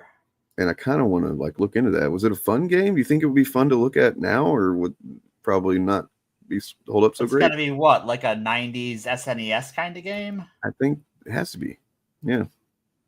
But that was like their big push into, because I mean, they actually were bought by Acclaim, Valiant Comics were. And if anybody's not aware, Valiant Comics started by Jim Shooter of Marvel fame. Yeah. Yeah, that was back in the 90s, and then they got bought by Acclaim, I think, in the late aughts, 90s, maybe the late 90s. Late 90s, really not the aughts. Yeah, and then they got bought again by a company that that's when they redid they did the relaunch in 2012, and then they got bought again, I think more toward the end of the 2010s by a couple. I think this is, if I'm remembering correct, people that did not give a fuck about the characters and the stories. But more recently, Valiant has been bought by Alien Books, which very much cares about the stories and the history and the legacy of these characters and stories. So apparently that game sucked. Oh, PlayStation game. Huh? Yeah, it's a PlayStation game. Yeah, okay. But the comic continuity that they have now is the same one from 2012. They just had like publishers who didn't really do much for them, but they haven't actually rebooted their universe. Nope. It's very much like it does have the weight of like things matter a little bit more than a lot of what happens in the big two sometimes. You know, whenever something major happens, it seems to kind of matter a good bit, but it's not to say that they don't go back on things and the characters don't come back to life, because they kind of do, especially Bloodshot. Anyway, it's late. I'm gonna go do some stuff. All right, sounds good. Thanks for hanging out with me, guys. I appreciate of course. you. You know, I don't know, we can talk over the next however long and figure out how we want to approach shows and streams and whatnot. And see what works best for everybody. Well, I will be doing some adverse reactions to Dragon Age on Sunday on the Fapcast channel, so that'll be 9 p.m. Central. If nothing else, then what we might do is like go live. I might go live on AF first and kind of like, you know, get people's attention and direct them over to there. Cool. So that way, you know, do what boosting I can do. And yeah, got my scooter. I'm a scooter man. Scooter. Now. Named it Scooty Puff Jr. Scooty Puff Jr. There you go. You know. Anyway. You guys are lovely. Yes, you all are. Take it easy, everyone. Yes, you all Have are. a good weekend. And then let's I don't know, let's fucking listen to this guy some more again. He seems like know what he's talking about here. Republican Party do so good. And now I'm going to tell you something that very few people in Congress would tell you. If you are the Republican leadership, and this is what your goals are to give huge tax breaks to the very richest people in this country. Your goals are ultimately to privatize Social Security so that Wall Street can make money from that. Privatize Medicare so the insurance companies can make more money. Privatize education. Do away with public schools. If those are your goals and you said that to the American people, you think you get a lot of lower? There are many members of the Congress today, Republicans, who not only will not raise the minimum wage, which is $5.15 an hour, you know what they will tell you, honestly? They believe in abolishing the minimum wage. Did you know that? Check it out. Telling you the truth. So that if Americans can work for $3 an hour or $2 an hour, not a problem. Now, if you had an agenda like that and you went before the American people, tax breaks for the rich, destruction of Medicare, destruction of Social Security as we know it, lowering the minimum wage or abolishing it, how many votes do you think you'd get? Not a whole lot. Maybe the richest 1% would vote for you. But that's not a lot of votes. So what do? I've got a problem. You package it. How do you package it? And here I want you to pay attention to me. Because this is bad stuff. I don't mind debating people who say, I was on the Hannity show, Sean Hannity yesterday, and Hannity, extreme right-wing guy, he thinks he loves these tax breaks for the rich and so forth, so we had a little bit of a discussion about that. Actually, it was a loud discussion. But I don't mind people who are upfront about that. Okay. Give the rich more tax breaks, we can argue that. But that doesn't win you elections. So this is what you do. What you do is divide people up. When you asked me your question, how do I get elected? I said, I try to bring people together. We fight for women's rights. We support the rights of minorities. We support the rights of workers. We bring the majority of people together. And occasionally, honest people will have differences of opinion. In this room, there will be differences of opinion. But everybody in this room is in agreement that everybody should have health care, right? Question number 2, should we increase funding for education or should we lower funding for education? Raise your hand if you think we should increase funding for education. Okay, you're on the side of the vast majority of Americans. Okay. So on those issues, we bring people together. Now, what do the Republicans try to do? And they use it in what we call, kind of language that they don't, not upfront about. What do? We divide people up by races. Affirmative action becomes one issue. All them black people are getting the jobs that we white people used to have. Split people, working class, white against black. Instead of working together to create decent jobs for all. Those uppity women now, they want the right to choose. We'll split people on the abortion issue. We'll split people up on the gun issue. We'll split people up on religious issues. You follow what I'm saying? So you split people up, and then they end up, if you're a middle-class person, voting against your own interests, and the rich go laughing all the way to the bank.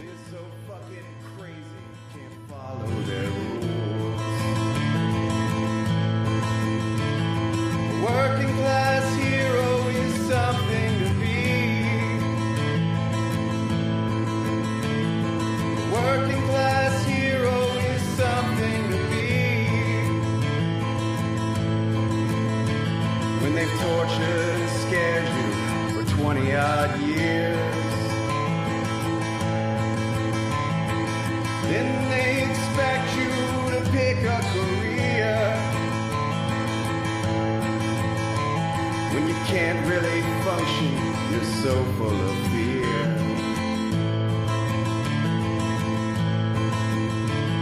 A working class hero is something to be.